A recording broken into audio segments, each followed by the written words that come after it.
A very warm good morning from our studios here on Kairaba Avenue, and from wherever you're watching us from, you're watching QTV, the Gambia's first private TV station. And it is today, 27th June 2024, when the President of the Republic, President Adama Barrow, is going to deliver what will be his 8th State of the Nation address to the National Assembly, where he will share with Gambians his government's policies and programs, achievements, challenges, and plans ahead. And joining me this morning to analyze and, of course, discuss the importance of this Sona address, I have in the studio Mr. Mamadou Mbodj, a senior editor here at QTV. Mr. Mbodj, good to have you in the program. I'm glad to be here.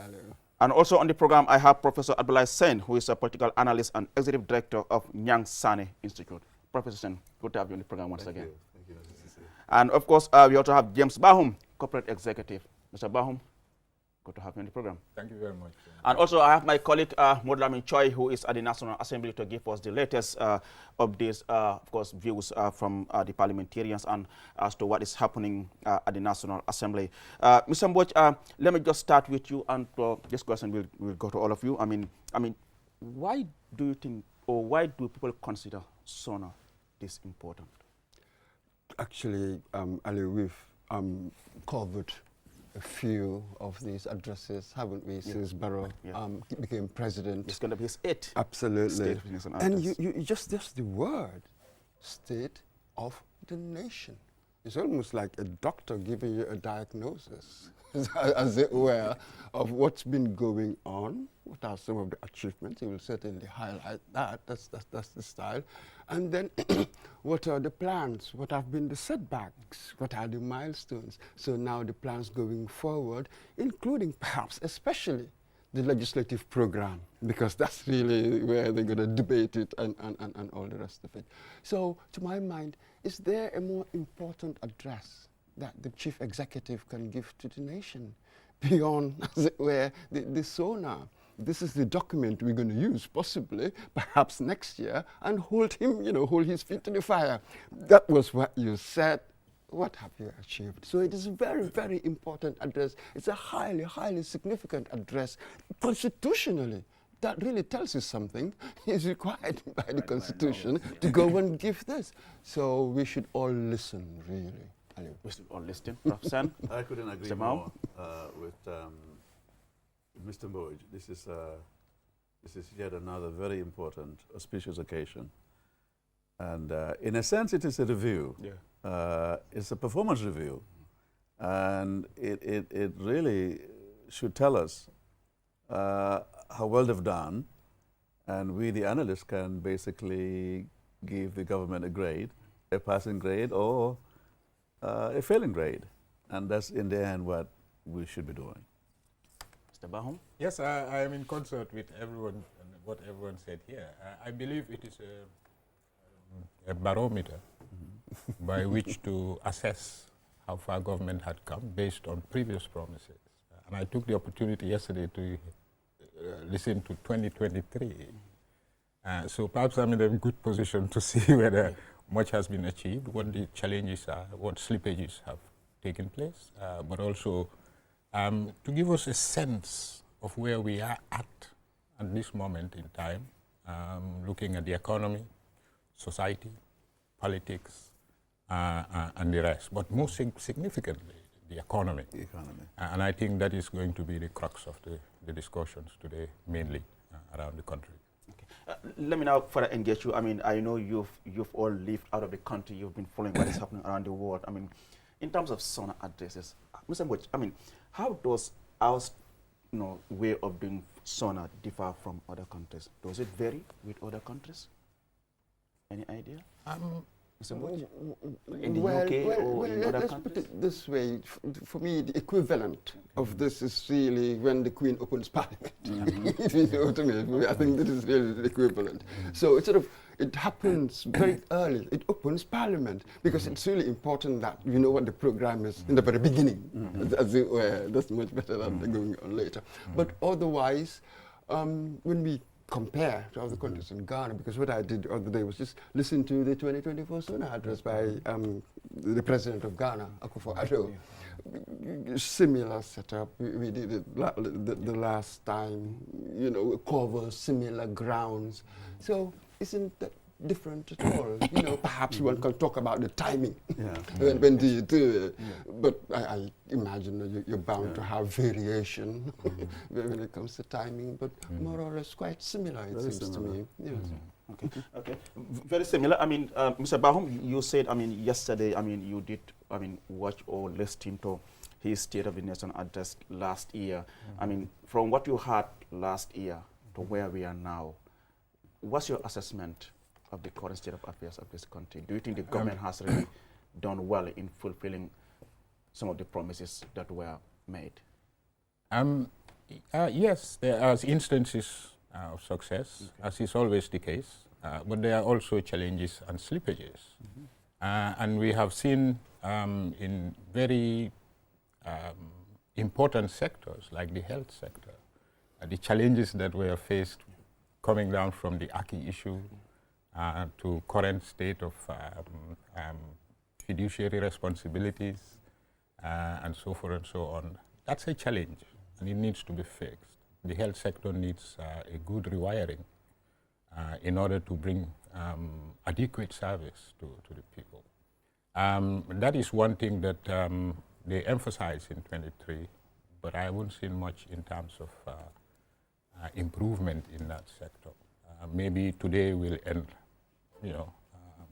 enlighten us better as to the current state of the health sector and the health service generally. Delivery is a problem. They also spoke about education. These are the two key areas that really, are chronically under investment and need to be really given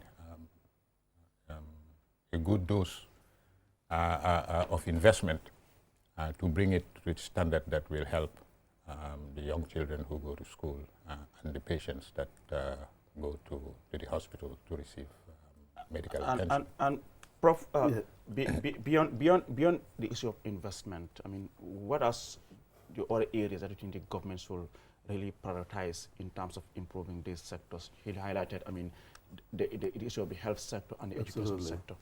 Well, as you rightly pointed out, the address is not very different from others.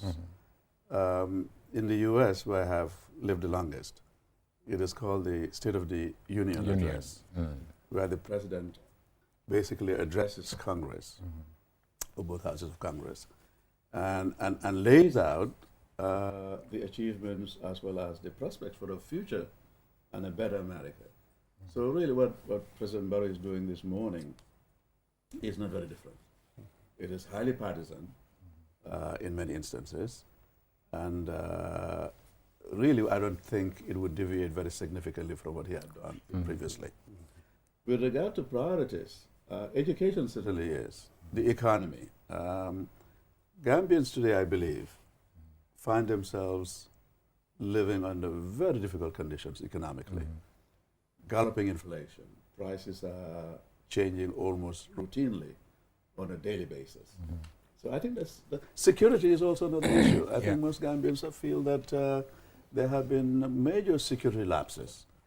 And I believe that the president will pointedly talk about security concerns. There are many others. And hopefully during the course of the discussion, these things will be raised. Certainly education. And earlier on, you mentioned about the issue of the health sector. Certainly we have seen, I mean, the construction of many health facilities across the country, I mean, equipped with equipment that are needed for the sector. And you also mentioned the issue of inflation, I mean, increase in cost of living, which is not immune just to the Gambia, I mean, it's across the world. I mean, how do you think the government, can really deal with this? Some of these issues are beyond just the Gambia. Most of these things are imported. Most of these, I mean, commodities are imported into the country.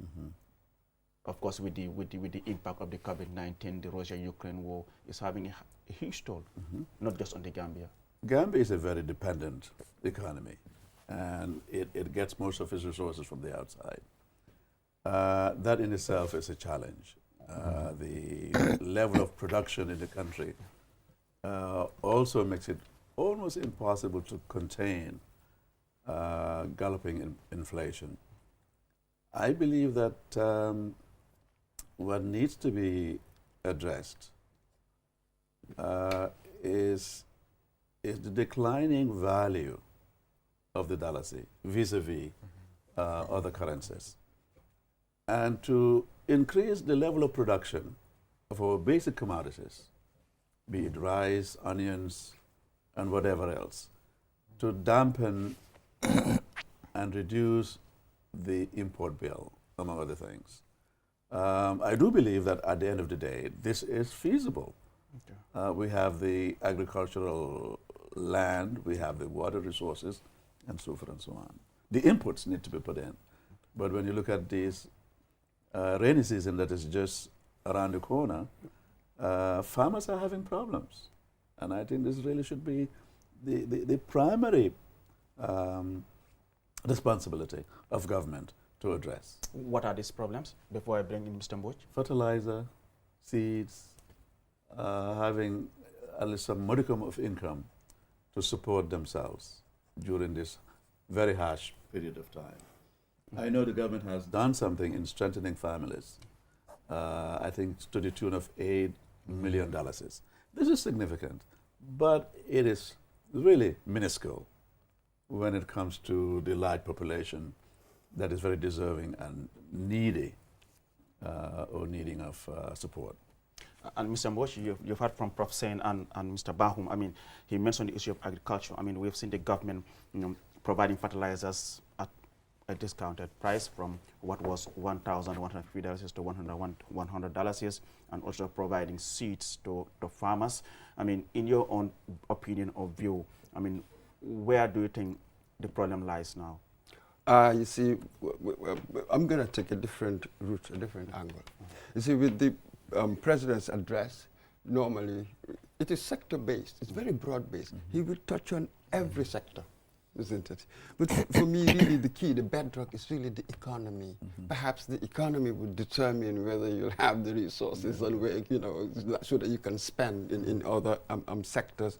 And that is really the difficult issue is where the difficulty lies. I mean, we all know about the cost of living issue. No, that one is beyond dispute. We also know about unemployment, particularly when it comes to youth. That one is also beyond dispute.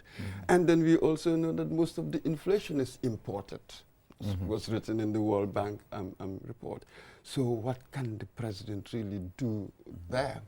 Often we are told that when you're faced with these things, you improve by actually improving your own efficiency. You can save up so much by improving your own efficiency. So it is not enough, perhaps, for the president to tell us that, well, these things are imported, but how do you counter these things? I would love to hear what he says. So I have more questions than I have answers. With journalists, that's what we do. We ask questions more. So this is it. Given that, this is what I see, and it seems to me that the economy is the bedrock for really anything else to move.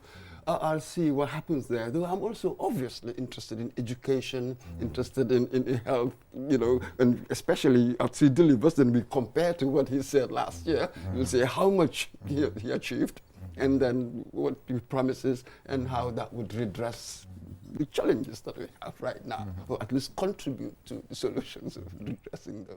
And Mr. Baum, for you, I mean, what's your take on the current state of our economy? I think our economy is sliding. I understand there is talk about 5% growth in the economy, and that, but that's not trickling down, and inflation is making a nonsense of it, of that growth. So I think it is important to note and to get the feel of the society, how they are coping with this rising inflation that is reducing their capacity to access basic commodities, for instance, and so forth. So if that is fixed, then we are perhaps on a good way, on a good road to recovery. We are still, of course, feeling the impact of the Russia-Ukraine war and the residual effects of COVID-19 and so forth. But I think there should come a time now, after all these years, to say, okay, fine, what did we do to counteract those effects that had perhaps dampened our economies and created major supply chain problems in the process. And then, that perhaps would have been the role of government. We know Gambians are resilient, the economy is bouncing back in some respects, but there is also a counter effect in that, some of the wastage that we've seen, the issue of, corruption, shall we say. And all these things will make any gains, less impactful in the lives of the Gambian people. And because most people believe corruption is a crime, is a victimless crime, but it is not a victimless crime. It is something that needs to be addressed and addressed urgently by government. But as far as the economy is concerned, I think there are major challenges that we'll have to face, balance of trade issues, the underlying inflation. We talked about inflation as this 7%, 8%, whatever percentage, but there's the underlying one, which affects people's daily ability to access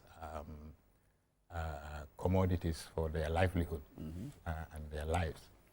And also the issue, one thing that we normally forget, which takes a big chunk in people's earnings, is the question of rent and affordability. Okay. And I think that we need to hear from the president on this. It is becoming a chronic issue. What it does is it reinforces and consolidates poverty. There are many people who are working today, earning a salary at the end of the month, but they still remain poor under the current situation because their salaries are not keeping pace with inflation and so forth and so on. So that reinforces poverty. So these issues of housing, the economy generally, as you said, rightly said, is across every sector. And we need to hear the president, what plans he has, what challenges he's faced, and what are the prospects for tomorrow. And next year, this time, where would we be? So that we can measure, progress if there is any, but we can acknowledge and recognize challenges that we need to address and address urgently. There are so many. And Prof, Mr. Bahum did mention the issue of, housing. I know recently they passed a rent bill which seeks to, make the issue of rent more convenient for people, but also the issue of the salary, like you mentioned. They continually talk about the issue of, reforming, coming with salary increment and all those things. Others are suggesting that there's a need to restructure the whole salary scale of, of civil servants. In your case, what's your opinion about the issue of the salaries? Yes, the government said it is committed to ensuring that it improves the welfare of civil servants by coming up with, earlier on there was this 50% salary increment. Now they're talking about the need to restructure the whole salary scale. But the process. Yeah, I think there's been an effort really to improve on salaries, especially with regard to civil servants. Okay. But my overall assessment is that these salaries are not living salaries. They are not living wages. They are abysmally low. To the degree, as James was saying and others would say, people cannot live or support families based on what they receive on a monthly basis. There has to be a way of increasing salaries to the point where people can live relatively comfortably. And this would, I think, also have an impact on the levels of reported corruption. If you're making $3,000 $5,000, $6,000 you have a family, you have to pay rent, food is expensive. And I live in an area where, things are very difficult. And you can see it on a daily basis.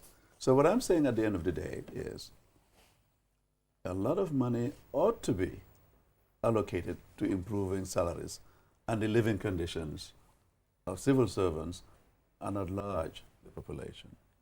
Those who are in the public sector ought to feel comfortable that they can make enough money to support their families and live a healthy and comfortable life. Mr. Mboy, do you agree? Yes, but as you were speaking there, Professor, it just occurred to me that this is sort of like a chicken and egg question. This is it. I'm earning such abysmal sort of wages, salary, then sort of I'm open, I'm easy to be bribed, as it were, and yet that activity itself is really bad for me in the long run. Really, if you're talking about the health of a whole nation, really, you want things to run honestly. That's where we all benefit, really. That's where we have the possibility to be just. Otherwise, the powerful will always prey on the powerless in such a world, that sort of thing. So for me, that is really the worry. So what does government do? It is not, one of course accepts that the salaries are so low, yet when it comes to money, our earnings, we don't have much money. We just having to go and get loans, putting ourselves deeper and deeper and deeper. Whoa, I wonder how economists would handle that. That is above me. But when I look at the situation, I'm like, there are no easy options. In many ways, there are no easy options. It's easy to talk about salary increment, but again, costing it, funding it, where would it come from? Then, of course, some people will say, oh, if they stop the corruption, is there a link? If they stop the corruption, we might be able to afford these things. I do not know, maybe. I'm really baffled, to be quite honest with you, when I look at the situation, how it is. So I am in that, I'm not sure. So I'd be curious to know the experts in there. I would like to think that you've got experts around our president advising him. It would be interesting to know. They will say all sorts of things, but when I put some of these assertions against the background we have, we've been reading what the IMF has been saying, we've been reading what the World Bank has been saying, we've been reading all of these reports. So we will put whatever is said against these other reports and make our judgment. I'm looking forward to hearing the president talk about the budget. Yes, that's another. The budget in particular, and the allocation of resources. When agriculture is underfunded, under-resourced, that clearly is going to have a major impact on income generation and distribution. There's also a lot of wastage in efficiencies. And I think if government were to tweak these things, resources could be garnered, could be saved, that can be allocated to salaries and so forth and so on. When you look at education and the other sectors that are being resourced by government, it doesn't seem like that they are receiving their fair due. And I think when you prioritize and give resources to where they are most needed and most efficiently utilized, I think you can begin to tackle. Is it also about the current reality that we face as a country? Maybe the resources are not available and there are so many priority sectors as well. Just for example, in the case of agriculture sector, I know this year's budget we have seen 17% increase on their budget from what was 722 million in 2023 to over $800 million this year.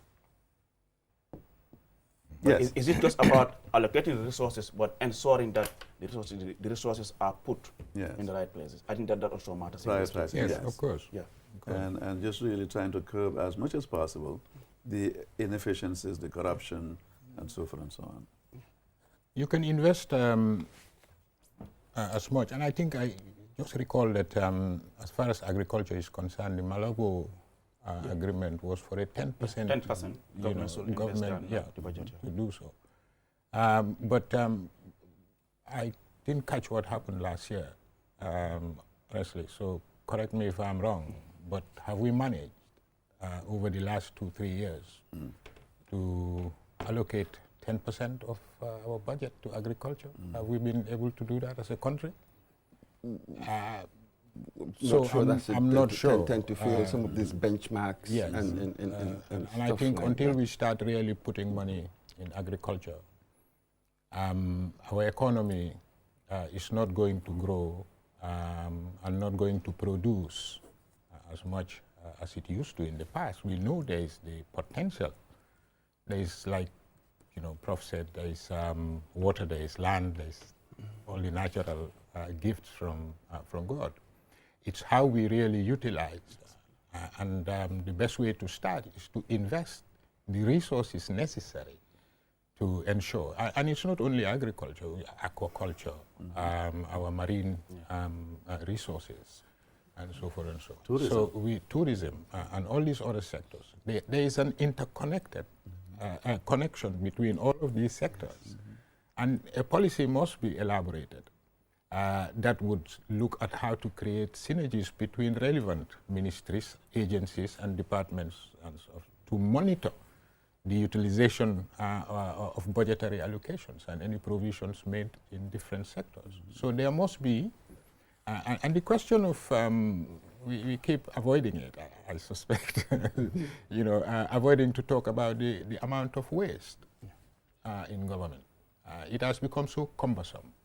The process and the structures of state, most of them are not as efficient as they should be. And things may be. I understand there is this new university coming up for civil service training. They're transforming MBA. Absolutely. Because it was passed and I think that would be a good addition, similar to what we have in Senegal, where you train civil servants, have post university studies. The president and the prime minister are both from ENAM, which is a well-known civil service training institution in Senegal.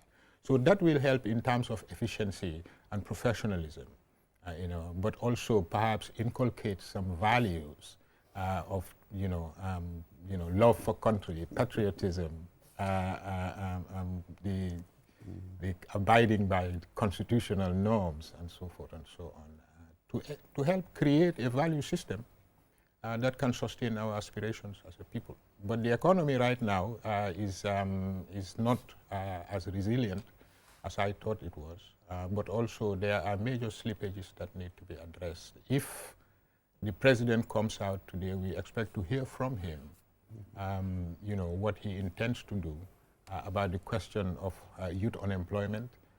We expect to hear from him today what he will do about, other sectors of the economy, about investment, about the private sector. Gambia keeps calling itself the economy is private sector driven, and so forth and so on. But there needs to be a lot more engagement with the private sector on the PPPs, public-private partnership arrangements, to help in developing agriculture and boosting production. So today is a day of reckoning, so to speak, for the president, and we hope to hear good news about what to do going forward and how to address some of the challenges that we have. We cannot run away from that. Now, thank you very much, viewers.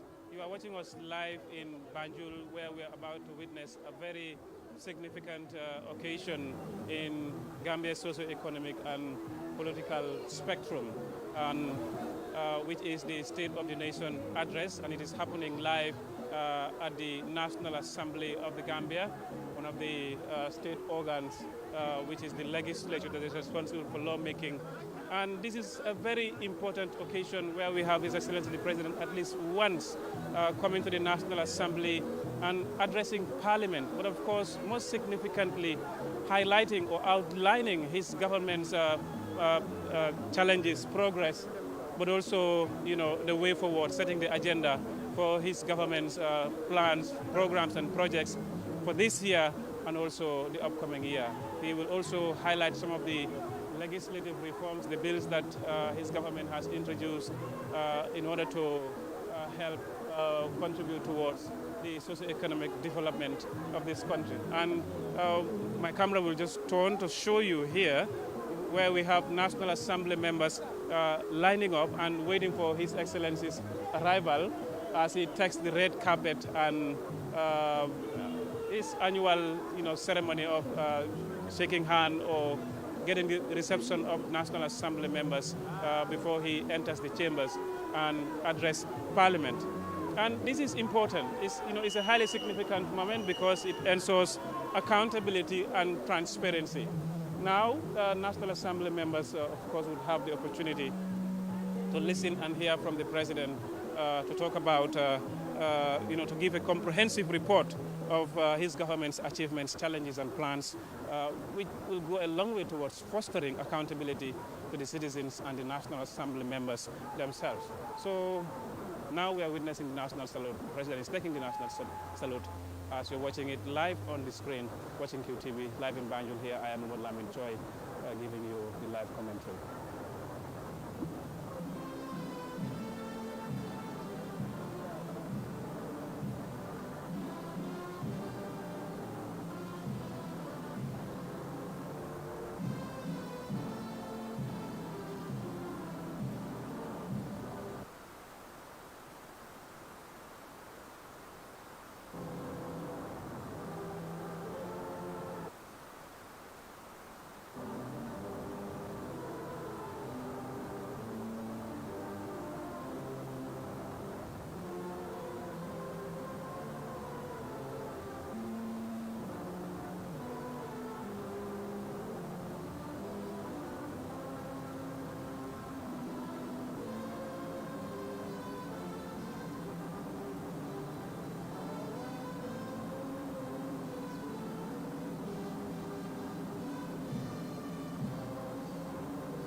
Thank you very much, viewers. His Excellency the President standing there receiving the National Salute, of course, which is the national anthem of the Gambia, a solemn occasion for the country, for the legislature, the legislative arm of the government, receiving the Chief Executive Officer of this country, the head of the executive. And now, lining up here are National Assembly members ready to and first in the queue, of course, we expect the Speaker of the National Assembly member of the National Assembly of the country will receive His Excellency the President, and he is no other person than the Honorable C.D. Njai, nominated member, also the Speaker of the National Assembly. So the President is inspecting the guard of honor there as we witness this.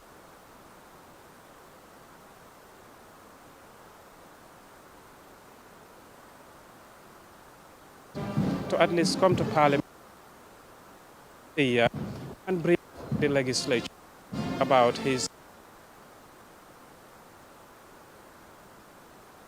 letting the challenge about the future of the country.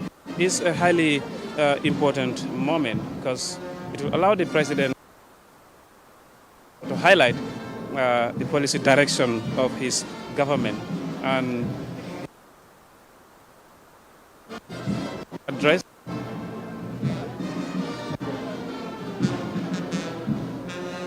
so the President is taking the inspecting the guard of honor as he walks on the red carpet to meet the National Assembly members, and here to receive him is the Deputy Speaker of the National Assembly, C.D. Njai, followed by the Majority Leader of the National Assembly, Honorable Bileji Tunkara, and also the Deputy Minority Leader, National Assembly Member for Birkama North, and Alaji Dabo. Now the President is coming to for the official reception of the President And now, yes, we have just seen the speaker. It appeared that the deputy speaker would receive him, but now the speaker has just arrived. And they are lined up there in order of protocol. And there will be a photo opportunity there, comprising the president, the speaker, the deputy speaker, the majority leader, the deputy minority leader, and then followed by the deputy minority leader, or deputy majority leader of the parliament. I beg your pardon. And then the rest National Assembly members will now take turn to shake hands with the president, which is officially an annual event, marking an annual event in the legislative calendar, requiring the president to come to the National Assembly every year, at least once, and address them on his government's plans, projects, but also challenges. This is a hugely significant occasion, as I was highlighting. It helps the president to highlight his policy direction and his administration's policies and priorities and the legislative agenda for the upcoming year, providing clarity on the government's direction and intentions. Another important point to highlight here is that it's a moment of national unity, as this event brings together lawmakers, government officials, and often representatives from civil society and members of the diplomatic corps. This also fosters a sense of national unity and collective purpose for the country. But of course, this important occasion, which is State of the Nation address, facilitates public awareness and engagement. The reason being, by broadcasting this live, you're all watching this. Of course, the president's address will be watched live on QTV and other national televisions, allowing the citizens to be informed about the state of affairs of the country, thereby encouraging civic engagement and participation in national issues. Another important point here is, of course, it is a constitutional mandate. The president is here today because he's mandated or required to do so in line with a constitutional provision that states that the president must visit and address Parliament at least once a year. It's a constitutional requirement in many democracies, including the Gambia, and it ensures that the executive branch regularly communicates with the legislature and the public about the state of affairs of our country in several dimensions: legislative,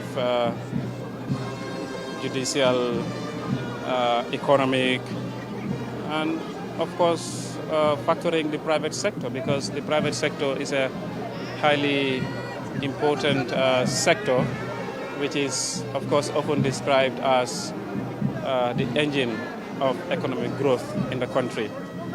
The Gambia as a free market economy.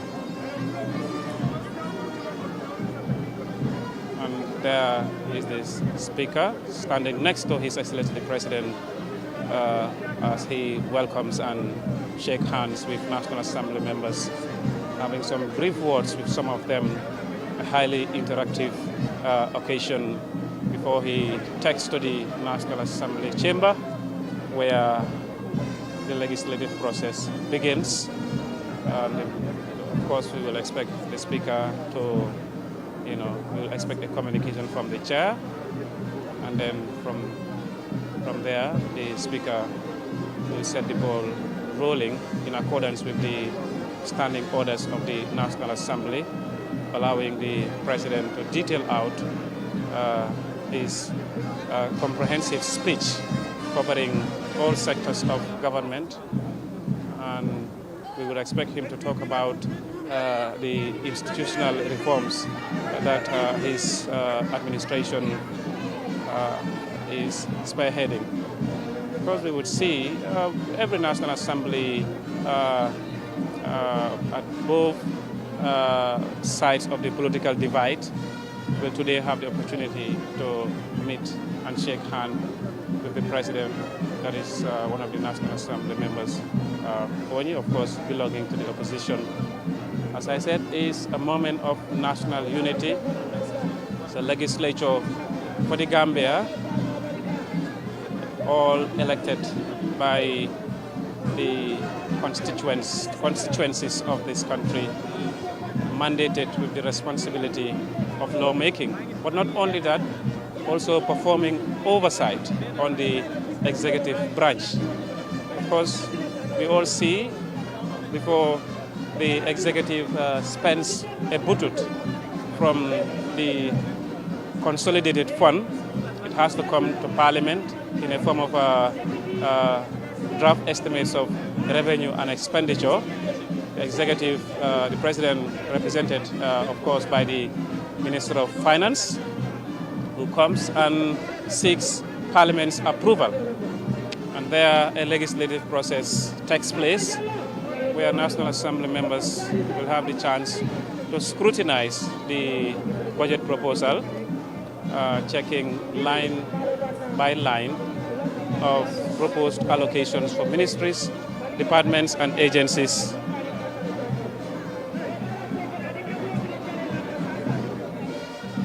And that is what we will be witnessing here. As I was saying, then when it is approved, that is when the executive will have the mandate, constitutionally mandated, to get the money required for the expenditure of a given year. So the legislature is very important, but also the executive and the judiciary. These are the three arms of government that run the country, and each of them have various functions, but there is separation of powers, and that is why we have the three arms of government: the legislature, the executive, and the judiciary. Why this is important? Because it ensures that separation of powers will ensure check and balances. Because having all of them in one basket, of course, there wouldn't be that strong system of accountability for good governance, transparency, and proper running of the affairs of this country. One example of the very important checks and balances that the separation of powers facilitates is that the executive cannot spend a budget without coming to the Parliament and justify the budget and seek their approval. Of course, in the legislature we have committees as part of the oversight function of the National Assembly, where committees will have the chance to invite different institutions and monitor the implementation of the budget, monitor government's programs and projects, to ensure that things work accordingly as prescribed by the Constitution in the best interests of the country. And those are technical staff of the National Assembly who are now having the opportunity to shake hands with the President. Viewers, you are watching us live here at the National Assembly of the Gambia, where we are about to witness a very significant occasion. The President, mandated by the Constitution, to at least address the Parliament once a year, and he is here to fulfill that constitutional mandate in accordance with the laws of the country. mbokk yi jërë ngeen jëf si yéen ñu ñëw seetaan right now ñu ngi nii si National Assembly bi si pencum ndawi réew mi fii nag la ñoo defaree loi fii la ñoo réew mi di indee yu bari pour ñu xool naka la ñoo mën a doxalee réew mi waaye tey nag lii dafa nekk loo xam ne lu am njëriñ la si suñ réew parce que njiitum réew mi loi moo ko dooleel loi moo ko sas ne ko at bu nekk da nga war a dem si pencum ndaw réew mi waxtaan ak ñoom wax leen réew mi fan lam toll lan ak lan la nguur nekk di def réew mi fu mu toll ak fan la mooy dem ëllëg so lii dafa nekk loo xam ne luwaay réew mi wax na président bi mu def ko si lum néew benn yoon si at bi so loolu nag moo waral président Adama Barrow ñëw na tey si National Assembly bi pour waxtaan ak pencum ndawi réew mi si comme nuñ ko sasee si loi léegi gis nañ ne mu ngi nuyuwanteeg National Assembly members yi si important occasion boobu noonu so léegi tey mu am foofu noonu président bi dina jógee ko foofu mu taxaw noonu di nuyuwanteeg staff yi National Assembly bi ak National Assembly members yi den dem si kaw fu ñuy ooyee Chamber foofu la député yi dee toog tey nag président bi dina fa nekk jàkkaarloog ñoom wax leen réew mi naka lam nekk di doxee nguuram lan ak lan lam nekk di def économie réew mi fu mu toll yëpp dina nekk loo xam ne président bi dina ko wax fii nii si lu am important so léegi fu mu nekk nii viewers that's the end of it and the president will be heading to the chambers of the National Assembly where the State of the Nation address will happen and of course before that there will be a photo opportunity.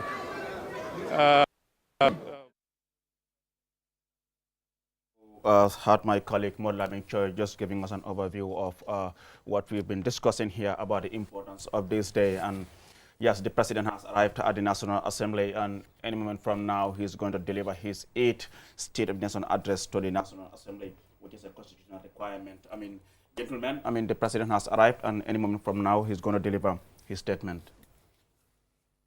What are you expecting? Good news. We're expecting good news, but we are expecting as well an honest assessment of the past year. If the government had made great strides, it is because it wants to help people. Whilst doing that, if you do not achieve, you have to be honest and tell us this is the situation, so that the citizenry can take stock of their own life and livelihood. Because everything that the individual does is influenced by what government does. Its policies on the economy, on health, on education, on agriculture, and all these areas. And so people learn a lot from what government, and if the reporting is honest and frank and open, it then encourages engagement with other sectors and other viable individuals who are able to perhaps bring in new ideas about how to do business. How to, with this current digital, we are in the digital era. Yeah.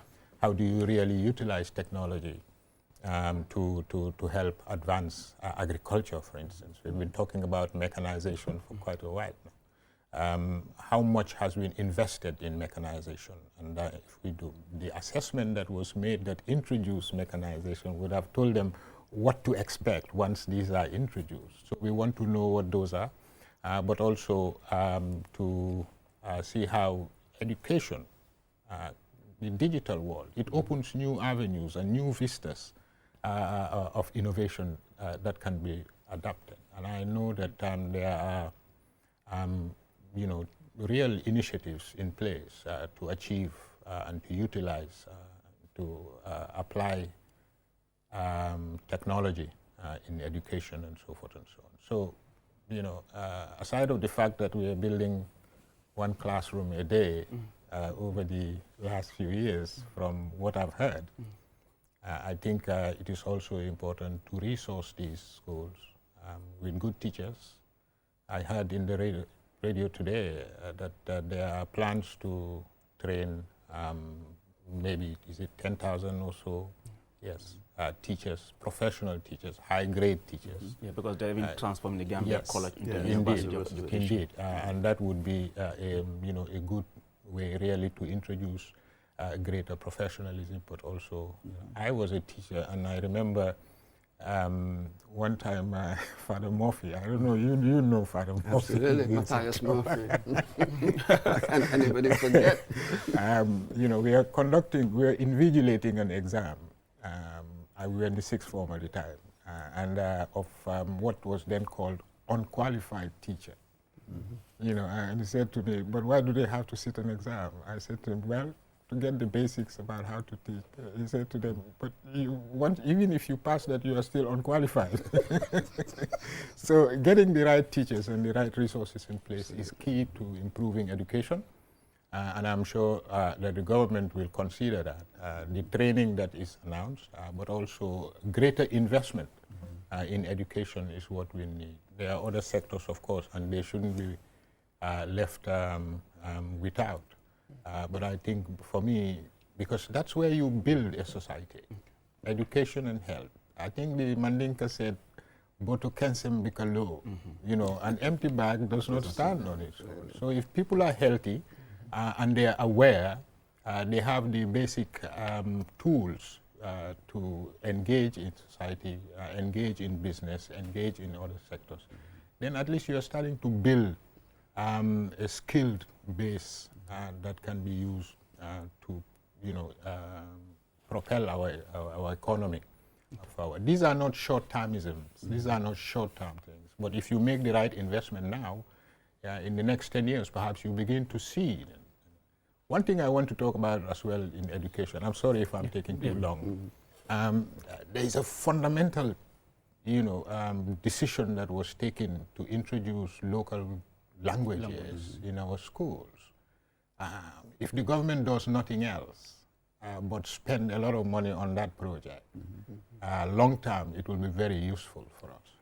And I think that, as you can see in other African countries, we are the only continent that do not teach our children in our own language. The foreign languages are what they are. It's good to have a global language.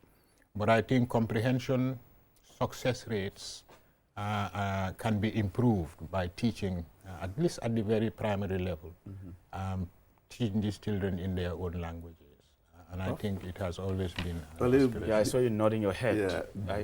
Aliu, beyond the pomp and the circumstance, I am expecting that the president would address forcefully the issue of a constitution, because that's the bedrock of the democracy we live in. For 7 years, we've been in a limbo.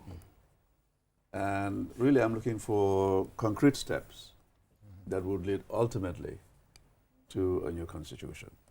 Which the government said is committed. I mean, I attended an event where the justice minister said the government is very well committed to ensuring that we have a constitution. I was there. I was there. Mr. Bahum was there. Yes. But Mr. Mboj, back to you. I mean, what are the key considerations to deliver a compelling and impactful address in such occasions? That's an interesting one. As far as I'm concerned, let's put it that way. I'm sure all the journalists would have their own analysis. I think one thing we are always complaining about, resources. We've been relying so much on aid and the like. So this notion of resource mobilization. But here, I'm dealing with an integrated whole. Government is seen that way, especially now with the rise of IT and that sort of thing. So, but now, what is the engine room, if you like, of this integrated whole, if I can call it that? I call it institutional efficiency. I think there's a massive gap there. Reforms. I think if I do not focus on the reforms, if I do not inject into my system some kind of organizational nous, all money I put in there will be wasted. Corruption will take it or whatever. Am I going to have the right policies? It's not simply resources, will also have to be in the right policies.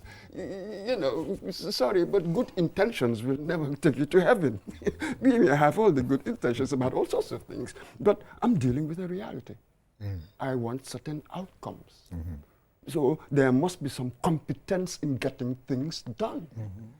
resources without this basic competence, it's not going to help you. Nothing's going to help you.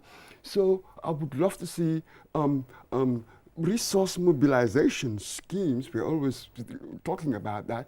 And also the institutional reform that would allow us to really benefit, to maximize from these things. I think some of these things are quite basic. Let me tell you something. I was looking at a certain World Food Program report, and it tells you about the deep embedded problems. Take per capita, income per capita. That's really a very good indicator of what we are spending on people. 1991, $637. 2021, long time, 772. Hasn't moved by much. We keep talking about GDP, this GDP, that, but the significant stuff, it is not trickling down. How do we challenge these things? 91 to 2021, that little margin. So there are deeper problems. They don't even know about GDP. You go to the village and you talk about GDP, No, absolutely. So GDP doesn't quite really reflect how well you're doing or how well your people are doing. That is why you have the Human Development Index, Human Capital Index. We've got all these indices that would measure, more accurately, as it were, at that micro level of how well we're doing. So this is the danger, you know what I mean? Without certain key props, pillars. My suspicion is that most other policies, you will not have the policies, the right policies, in which case you will waste. I will come up with any cobbled up policy, we put money in it, in the end, we abandon it, waste it. So I need the right policies as well. I think these are the pillars that would carry, as it were, everything else. And back to my question. Consideration in delivering a compelling... For me, that would be the compelling one. That will be the compelling one. The one that realizes that the reform, we need to do a bit more. We're going to do this, we're going to do that. And the resources, we don't have much of that. How is all of that going to come? Because when it does, then maybe I can have trust in what you say when you say, health, we will spend this, education, we want to do that, and all of these other things, then it will begin to make sense. But if you really focus on, I'm going to spend all of these things, we've got all of these programs, and I look at the basic bedrock of this, and I see loopholes in there, then I am likely to think, all right, we'll see. And Prof, aside from all these legislations, I mean, you talk about issue of corruption, yes, there are laws that frowns against corruption, even without the anti-corruption law, yes. But attitude, how much does attitude play into these whole issues that we are complaining about? That's a very good question, and that points to questions of political psychology. The images that we have, the perceptions that we hold, play a key role in how we behave and what kinds of decisions we make. But at the same time, Aliu, I am intrigued by the comment made by Mr. Mboj. And the question of what kind of structures we have that address, prioritize for good outcomes. I believe that our economic policies, maybe this is beyond the speech, but our economic policies have to be addressed and looked at very carefully, because it is these that harbor the potential outcomes, good or bad, of a country's overall economic plan. As long as we are wedded to the Washington consensus, and this might be controversial, as long as we don't have ownership of policy in our country, we would continue to flounder. You provided a very telling piece of information regarding how much improvement has been made over the years. $100 maybe improvement over 20 years. And I'm suggesting that Gambians have the capability. We have the resources. We need to hammer out what it is we want for our country and what direction it should take. I think really this is something that we should have a national debate on. We've been on this trajectory since independence. And things have improved to some degree, don't get me wrong. But for the bulk of the population in our country, especially in the rural countryside, things are very, very difficult.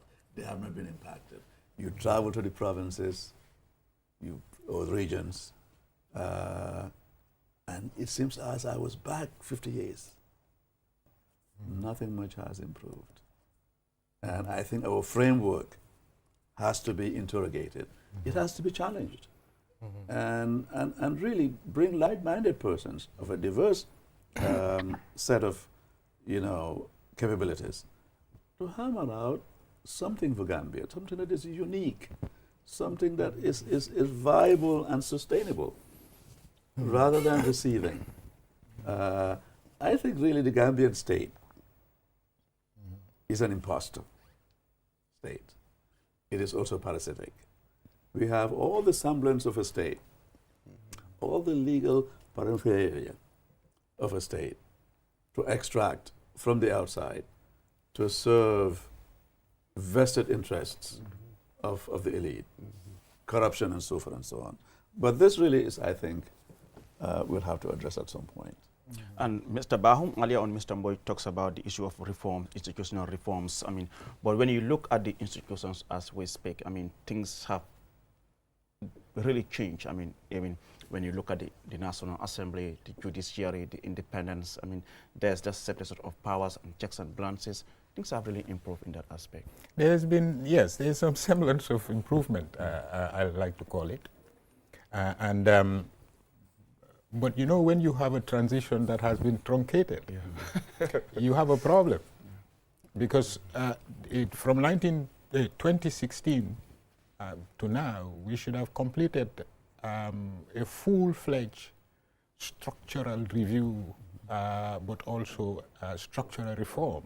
Gambia have suffered from a structural deficit for quite a while. The whole period since 1994 to 2016 has witnessed a degeneration of our civil service, the quality and competencies of the civil service.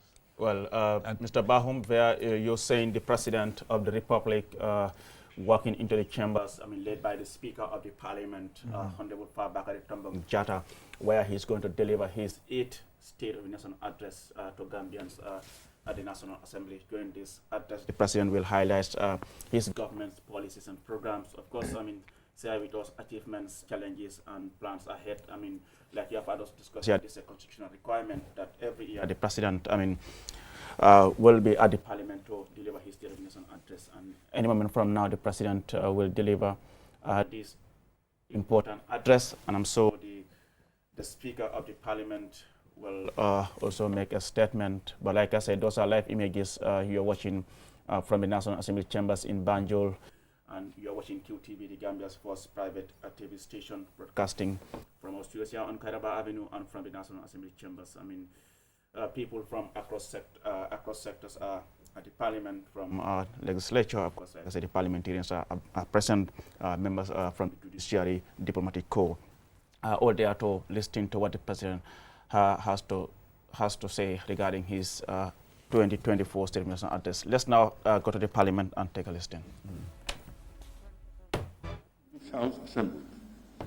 That was that we may treat and consider all matters that shall come under our deliberations in so just and faithful a manner to promote thy honor and glory, to advance the peace, prosperity, and welfare of this country and of those whose interests thou hast committed to our church.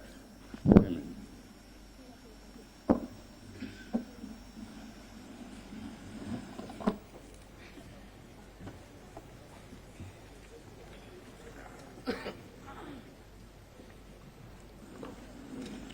Communication from the chair.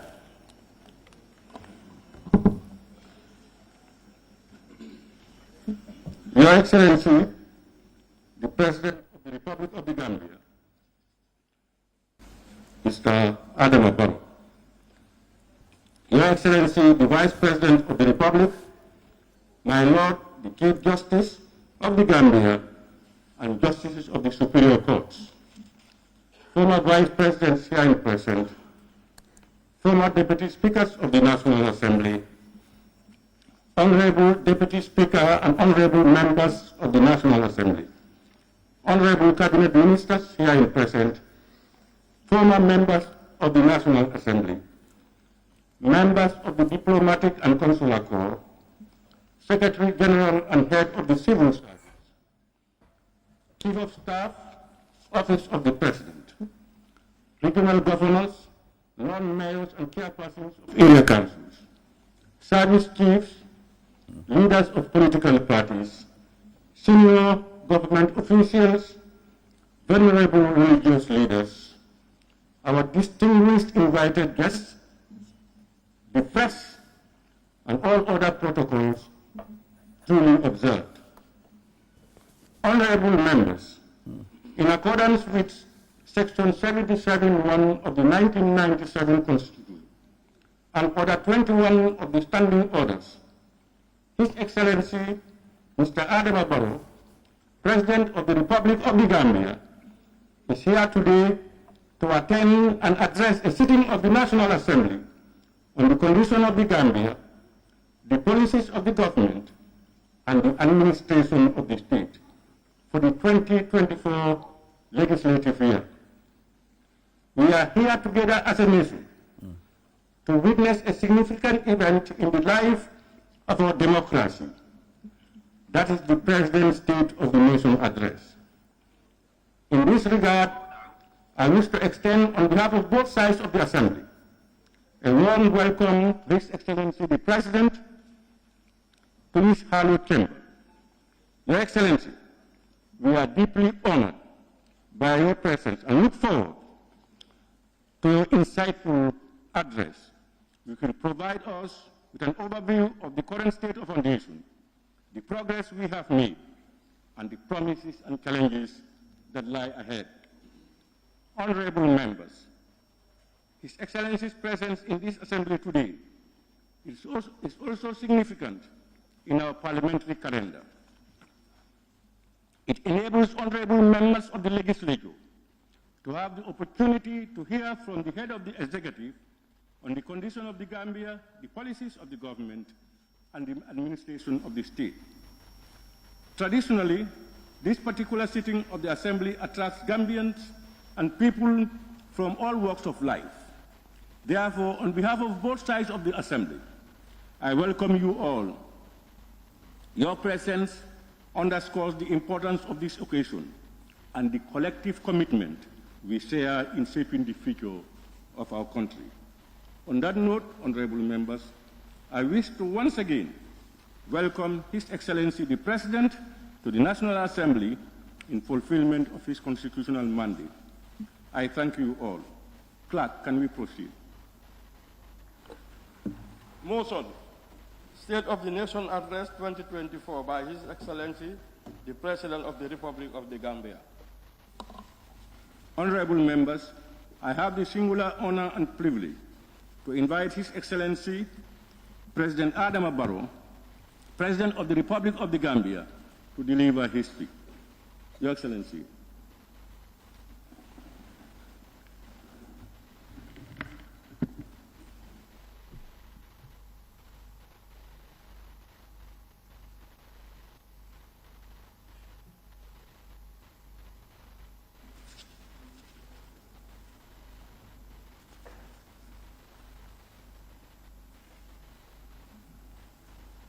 Honorable Speaker of the National Assembly,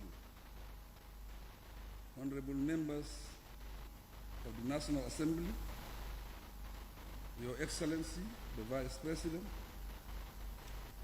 Your Worship, the Chief Justice of the Gambia,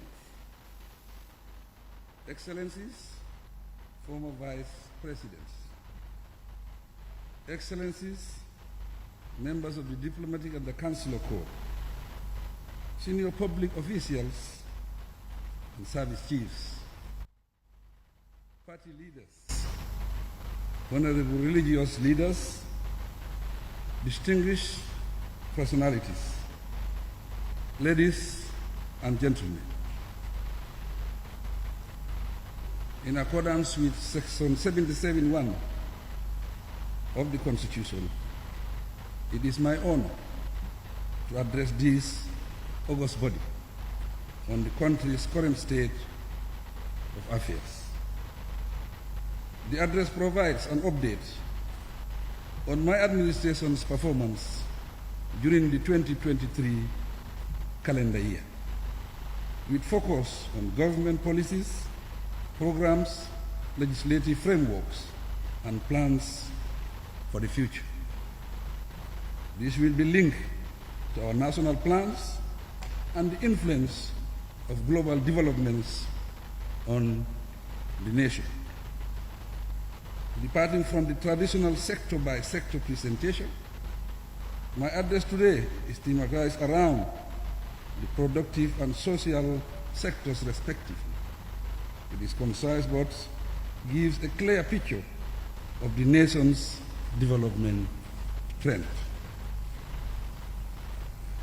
With this short introduction, I will proceed to briefly situate our foreign policy within the global context. The Gambia's foreign policy context.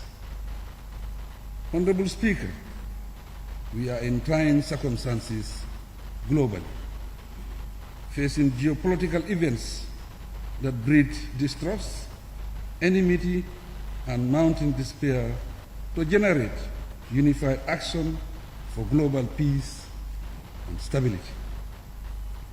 There is widespread unrest around the globe, and the presence of jihadists, terrorists, and rebels in the Sahel and in other parts of Africa continues to undermine progress towards democracy and development on the continent. West Africa in particular has recently experienced mixed fortunes with democratic transitions in Ivory Coast, Nigeria, and lately Senegal. In contrast, military disruptions in Guinea-Conakry, Burkina Faso, Niger, and Mali have threatened constitutional order in the region. Linking the international context to our national circumstances, with specific reference to our foreign policy, the Gambia remains committed to tackling global challenges to reinforce multilateralism, democracy, and promotion of global solidarity. To safeguard our sovereignty and socio-economic ambitions, my government will steadfastly promote a foreign policy aligned with our national interests. Specifically, keen focus will remain cast on debt relief, climate financing, equitable trade, and fulfillment of the sustainable development goals to ensure prosperity.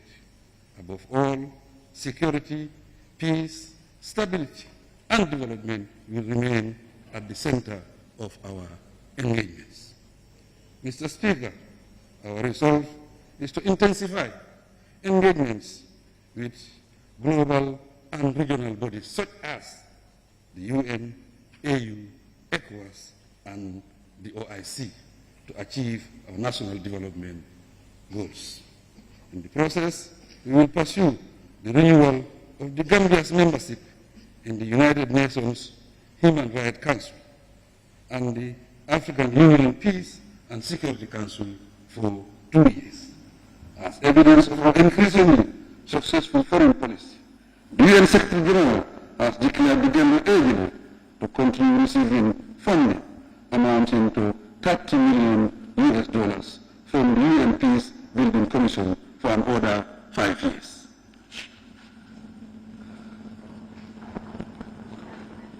Also related to our international visibility is the 15th OIC Summit we successfully hosted last month, during which I became chairman of the organization for the next 3 years. The summit has added great impetus to our international prominence. I re-echo my gratitude to all Gambians and international partners who contributed to the successful hosting of the summit. Proudly for us, the event was rated as one of the most successful summits in the history of the organization. At the bilateral level, we aim to deepen relationships with our partners and explore reforms that will benefit the nation. The establishment of 2 new embassies in Europe and 1 in Asia, as approved by this distinguished assembly, is a move in that direction. As confirmation of our growing friendship and bilateral relations around the world, 30 diplomats presented their letters of credence to me during last year. In strengthening good neighborliness, we hosted the 3rd biannual Senegal-Gambian Presidential Council in August 2023 and the maiden walking visit of the new Senegalese president last April. Honorable Speaker, the Ministry of Foreign Affairs is in the process of validating its draft foreign service regulation and draft posting policy, in addition to a foreign service bill which will be submitted to the Cabinet for review and approval. These are part of broader efforts to reposition our foreign policy, streamline foreign service operations, and enhance the professionalism and efficiency of our foreign service. Our objective at home and abroad would fail without a strong economy, reliable human resource, and the required infrastructure programs and development efforts. I will therefore turn attention to the economy before moving onto the productive sector that sustains it. The economy. Honorable Speaker, in 2023, the Gambian economy surpassed the projected growth rate for sub-Saharan Africa and stood at 5.3%. This resulted from our commitment to economic growth and prosperity, reducing inflation and our debt vulnerability while maintaining prudent fiscal policy. Over the years, we have been implementing a series of public financial management reforms. These are reflected in such initiatives as the updating of the 2014 Public Finance Act and formulation of a new public procurement bill. We have also rolled out the Integrated Financial Management Information Systems, IFMIS, to all local government authorities, created the State-Owned Enterprise Commission, and enacted the Anti-Corruption Act 2023. The reforms seek to increase fiscal transparency and accountability. As a welcome development, the International Monetary Fund has approved a new $100 million extended credit facility arrangement with the Gambia, thereby further supporting our economic recovery and structural reforms. In addition, different from the $25 million threshold program to support our electricity and river transport development endeavors, the Gambia has been selected to develop a $300 million development compact with the United States through its MCC. Strategically, we recently launched a $1 billion recovery-focused National Development Plan, YIRWA 2023-2027, which builds on the progress made during my first term in office. I am optimistic that the economy will continue to grow stronger. Agriculture and natural resources. Honorable Speaker. Agriculture and our natural resources are crucially important feeders of our economy. As one of the productive sectors, agriculture in the country did not perform badly in 2023 season. It benefited from a favorable weather and timely government interventions, such as provision of free plowing services, free seeds, and heavily subsidized fertilizers for many farmers. Consequently, cereal production increased by 21%. rice by 27%, maize by 25%, millet by 14%, and sorghum by 17%.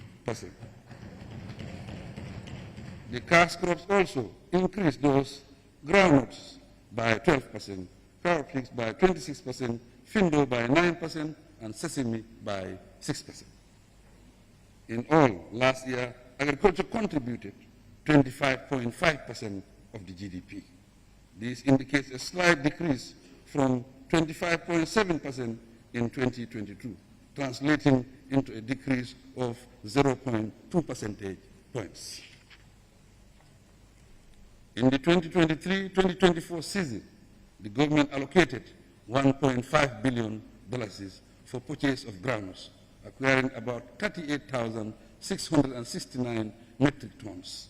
These mark a significant increase over 10,000 metric tons purchased in the previous season. Looking ahead to the 2024-25 cropping season, we plan to bring 5,000 hectares under rice cultivation, a target that could rise substantially if 10 registered commercial farmers in the scheme commence cultivation. In support of the National Food Security Drive, government will procure 180 tractors and 20 rotavator boards for year-round deployment. Additionally, we will enhance rice processing within the country's irrigated hubs through irrigated equipment training processes and expanding irrigation facilities. This year, my government will distribute rice, groundnut, maize, and bean seeds to farmers to help them boost production. There is already enough fertilizer in country, and it will be sold to the farmers at a subsidized price at different locations across the country. To improve financial exclusivity, we plan to extend matching grant funds to microfinance institutions that operate close to the communities at grassroots levels. We also plan to integrate modern technologies like ICT for internet banking and mobile phones into the farming communities and establish at least 5 agricultural insurance schemes to mitigate risks in agricultural lending. These schemes will be managed through public-private partnership. Among many other interventions, the Gambia Agricultural Transformation Program, which seeks to bolster food and nutrition security through sustainable management of our natural resources, will strengthen both the public and private sector across the agricultural value chain. Fisheries and water resources, Honorable Speaker. This is another productive sector that contributes to the economy. Due to several factors, however, the total revenue collected from the fisheries sector decreased from $131,595,269 in 2022 to $110,802,912 in 2023, representing a decrease of $20,792,357, or about 15.8%. To get the most from the sector, my government is actively reviewing its fishing licensing regime to increase protection for artisanal fishers and ensure fair and sustainable management of our fisheries resources. Consequently, the Ministry of Fisheries, Water Resources and Natural Assembly Matters has initiated the construction of 20 fishing boats with fishing equipment to enhance the livelihood of the youth and women and reduce illegal migration. Also, the ministry is constructing fish ponds in Kuloro through a funding partnership with the EU to boost fish production. The $25 million Climate Resilience Fishery Initiative for the Livelihood Improvement Project, funded by the Green Climate Fund, aims to conserve and protect fisheries resources while strengthening the climate resilience of fishing communities. To minimize post-harvest losses and promote the hygiene and quality fish products, during the period under review, the ministry built 2 fishing landing platforms in Gunjur and Tanje and constructed access roads linking these sites to markets. Mr. Speaker, the Gambia has made significant strides in improving equitable access to safe drinking water, with 90% of the population provided with better water resources in 2023, up from 86% in 2010. I must observe, however, the figure stands at 83% in rural areas. Additional efforts are needed to bridge the gap by increasing access to safe drinking water in our rural communities. In particular, last year, we implemented a mini borehole drilling project with a budget of $10 million for the government local fund, from the government local fund. 15 communities now have access to safe and high-quality drinking water through the project. In collaboration with the African Development Bank Group and Japan, my government targets to install 130 large solar-powered pipe water systems to benefit 162 communities and an estimated 280,000 people. To this end, 20 boreholes were inaugurated in December 2023, 55 have been installed, and the remaining 55 will be completed in 2025. My government will not relent in sustaining these efforts. Transport, works, and infrastructure. Honorable Speaker. Inspired by the principle that roads connect people and foster prosperity, our commitment to develop comprehensive transport infrastructure remains unwavering. In accordance with our Recovery-Focused National Development Plan, RFNDP, significant progress has been made in both urban and rural roads development. The Barton-Hardin Highway and its feeder roads, for example, are near completion. The rural roads program, stretching 365 kilometers and fully funded by the national budget, is advancing smoothly. In 2023, Mr. Speaker, we completed the Salu, Nyanija, and Sabasanjal roads. By the end of 2024, we expect to complete Kiang West roads, Nyomi Hakalang, and a significant portion of the 365 kilometers of roads nationwide. On water transportation, we are concluding a concession contract with Albrak Company Limited, which will further enhance port efficiency. The contract includes development of a new deep-sea port in Sanya. Apart from refurbishing all ferries, we have procured 2 new ferries and are awaiting their delivery. These initiatives will guarantee reliable and safe ferry services on the Banjul-Bara route. In addition, we have partnered with the private sector to upgrade the Banjul shipyard to support the ferries as well as other craft and industrial fishing vessels. This will contribute to boosting skills development and job opportunities. The transport sector contributes significantly to the economy.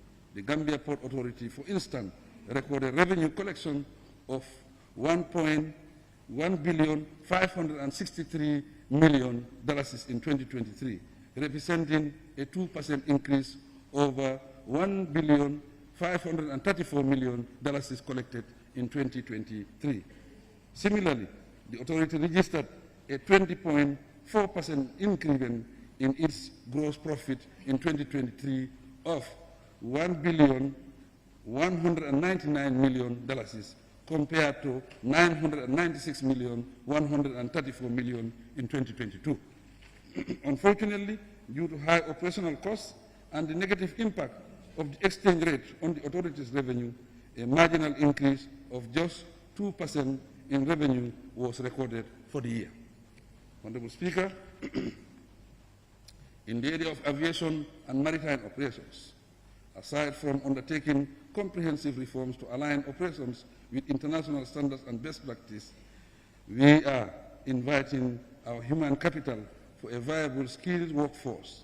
In this respect, 23 students are currently sponsored at the Regional Maritime University in Ghana, studying various engineering fields. All the first cohort of students graduated with distinction. Mr. Speaker, to conclude, the Gambia Transport Service Company has significantly improved public transport, offering safe, affordable, and reliable transportation options across the country. Tourism and culture. Honorable Speaker. The tourism sector has demonstrated remarkable resilience, growing in tourism arrivals over the past 3 years and making a significant contribution to the Gambia's economic development. In 2023, there was a 13% increase in tourism arrival, totaling to 206,836 compared to 182,795 in 2022.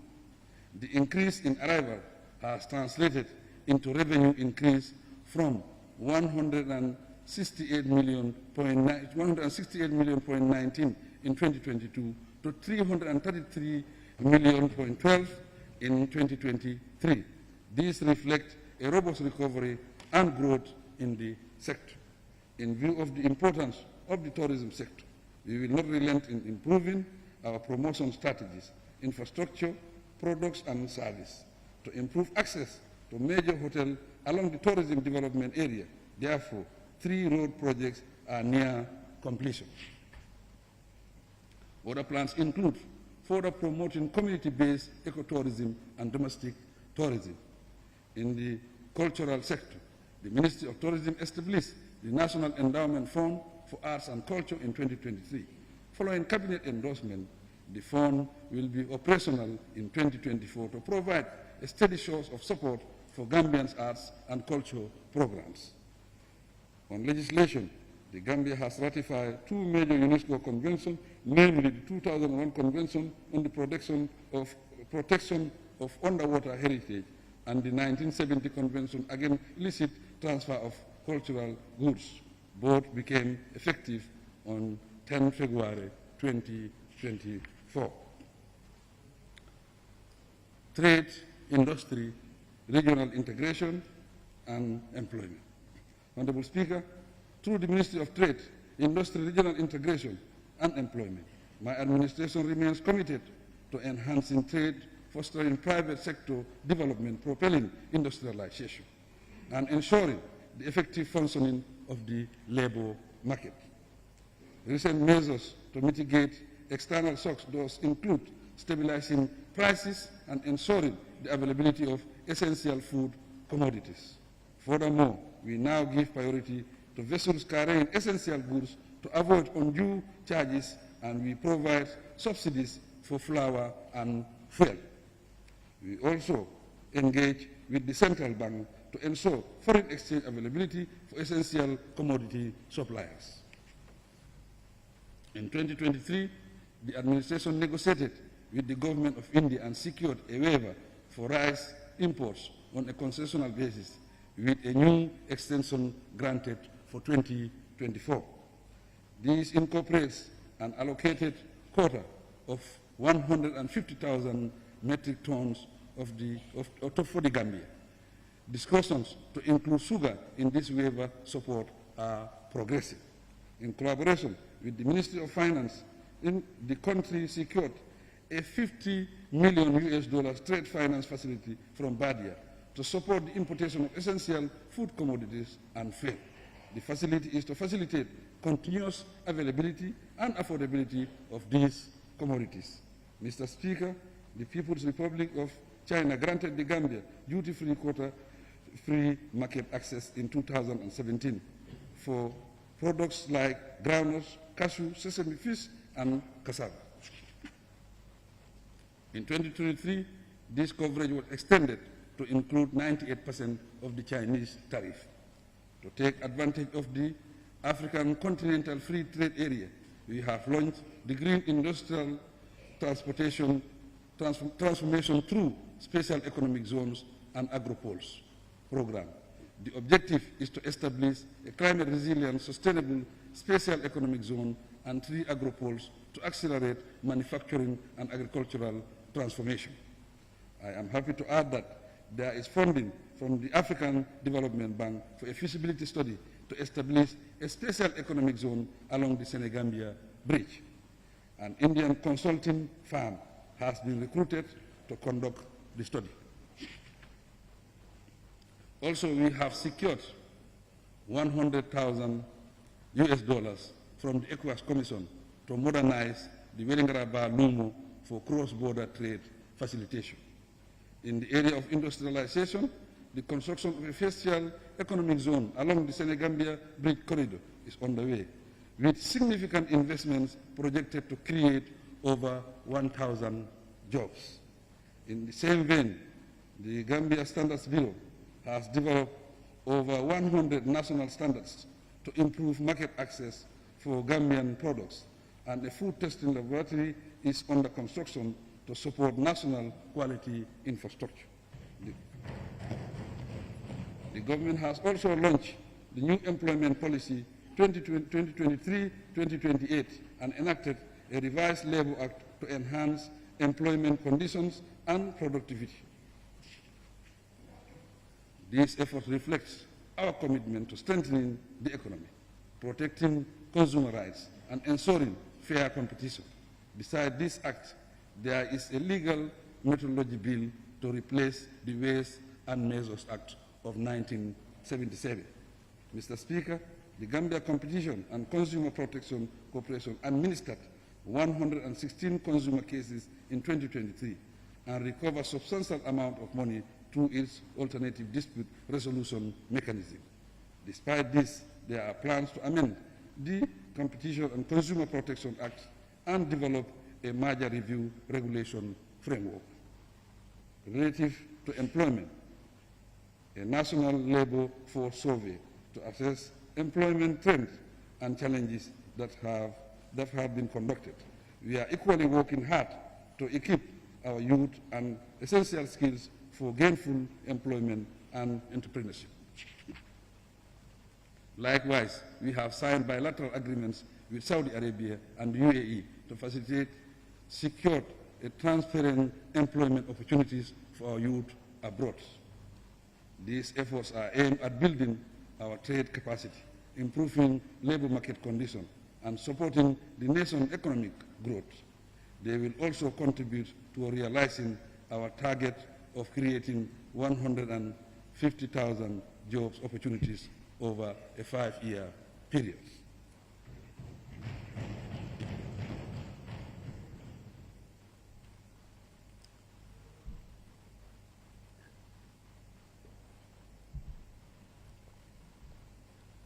Petroleum and Energy, Honorable Speaker. The Ministry of Petroleum and Energy has been actively engaged in issues of access, affordability, and sustainable utilization of energy resources through regulation and various programs and projects. Inspired by the government's Energy Roadmap 2021-2040, the National Water and Electricity Company, NAWEC, has embarked on transforming energy and water provision nationwide. The roadmap targets universal access to electricity by 2025, including specific national integrated water resources management targets. Notably, NAWEC is implementing a significant electricity access project to connect over 800 communities across the country to electricity. In a major development for the Gambia's energy sector, the company commissioned a 23-megawatt solar power plant in Jambur. This significant addition to the grid is expected to generate more clean energy and reduce operational costs.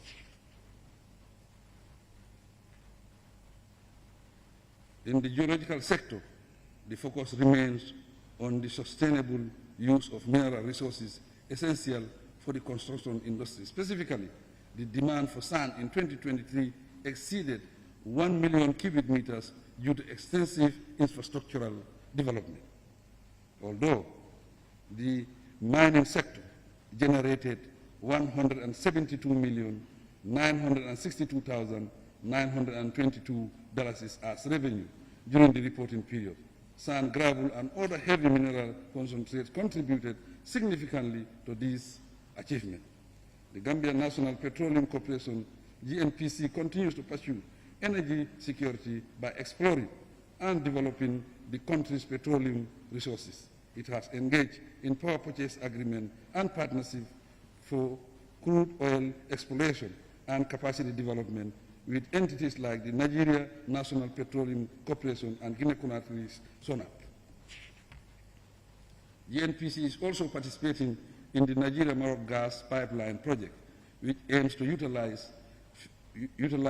West Africa's natural gas resources and provide alternative export routes to Europe. Be assured that the government will continue to pursue the profitable utilization of the country's energy and geological resources. Pertaining to water provision, a major water project under the OIC Infrastructure Development Program, valued at $22.5 million seeks to increase water production accessibility to underserved areas. This initiative is aligned with the global goal on access to clean and safe drinking water. Still, NAWEC is implementing an emergency water project funded by the World Bank for $13 million. The project incorporates drilling boreholes to expand water access in the Greater Banjul area and the North Bank region.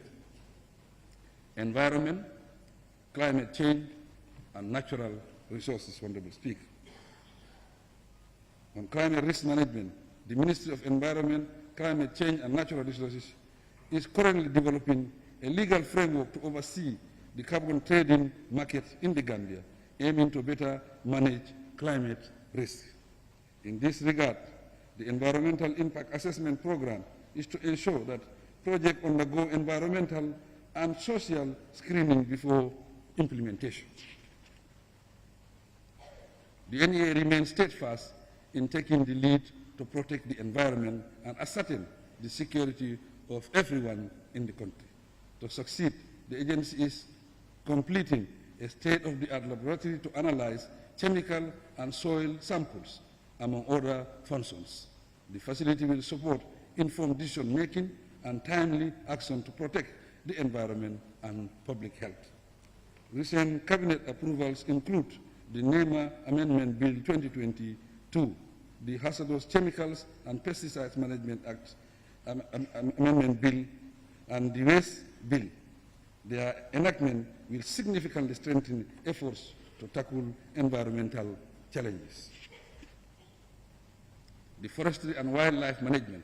The Department of Forestry has supported 620 communities to enter into preliminary community forest management agreements. This has increased the total under community schemes for 45,237 hectares. In line with my government's position on planting trees, efforts in this area extended to seed distribution of indigenous tree species and the planting of 468,617 trees across the country. Overall, there has been a significant expansion of protected areas in the country, and the destination of the Forest Man Biosphere Reserve is awaiting UNESCO approval. Added to this, the EU LIFE project has been approved for implementation in 2024. Complementing this initiative is an ongoing large-scale mangrove restoration project in various regions. These comprehensive measures reflect the government's devotion to environmental stewardship and sustainable development. Population and social protection, Mr. Speaker, ladies and gentlemen. Through the Office of the Vice President, our national population policy has been updated and a strategic plan for 2024-2028 developed. The policy is to leverage the Gambia's youthful population for economic growth and sustainable development in line with YILWA, the Sustainable Development Goals, and AU Agenda 2063. Mr. Speaker, the National Population Bill which is crucial for establishing the Commission, its Secretariat and Observatory, has Cabinet approval for submission to this Assembly. The National Social Protection Secretariat, NSPS, has contributed the development of the Gambia Social Registry. This is an integrated database enhancing social protection services by effectively supporting the poor and vulnerable. The system has already facilitated identification of beneficiaries for 5 significant programs. Among these are the flagship NAFA cash transfer intervention and the World Food Program 2023 lean season response.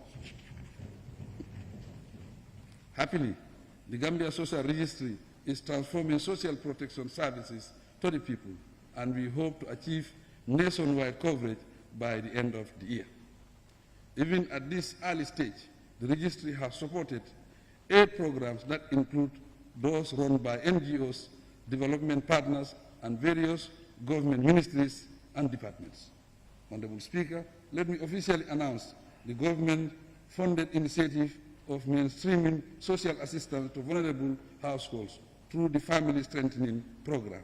The NSPS has led this groundbreaking initiative through a group of multi-government stakeholders. The program aims to enhance both the welfare of our citizens by increasing access to essential goods and services and fostering investments in human and productive capital. Currently, over 2,000 people benefit from the program, leaving no one behind. To lay the foundation for a sustainable social assistance sector, the National Social Protection Bill, now with the legislature, is to establish a robust framework on social protection rights through a social protection fund that will expand government support to the most vulnerable groups. Following the 2019 agreement with ECOWAS, the establishment of the National Early Warning and Response Mechanism Coordinating Center has been initiated under the Vice President's office. A bill to formalize it will be presented to the National Assembly. With Cabinet approval of the National Nutrition Policy 2021-2025, the National Nutrition Agency, supported by UNICEF and the World Food Program, has formulated a common resolve framework to monitor nutrition programs and activities. In addition, to combat micronutrient deficiencies, the National Nutrition Agency launched a food fortification and biofortification strategy that targets critical deficiencies among women of childbearing age and children under 5. Last year, the NAFA program under the Gambia Social Safety Net, supported by $30 million grant from the World Bank, ended successfully with a significant impact. It has benefited 16,966 households across the poorest districts.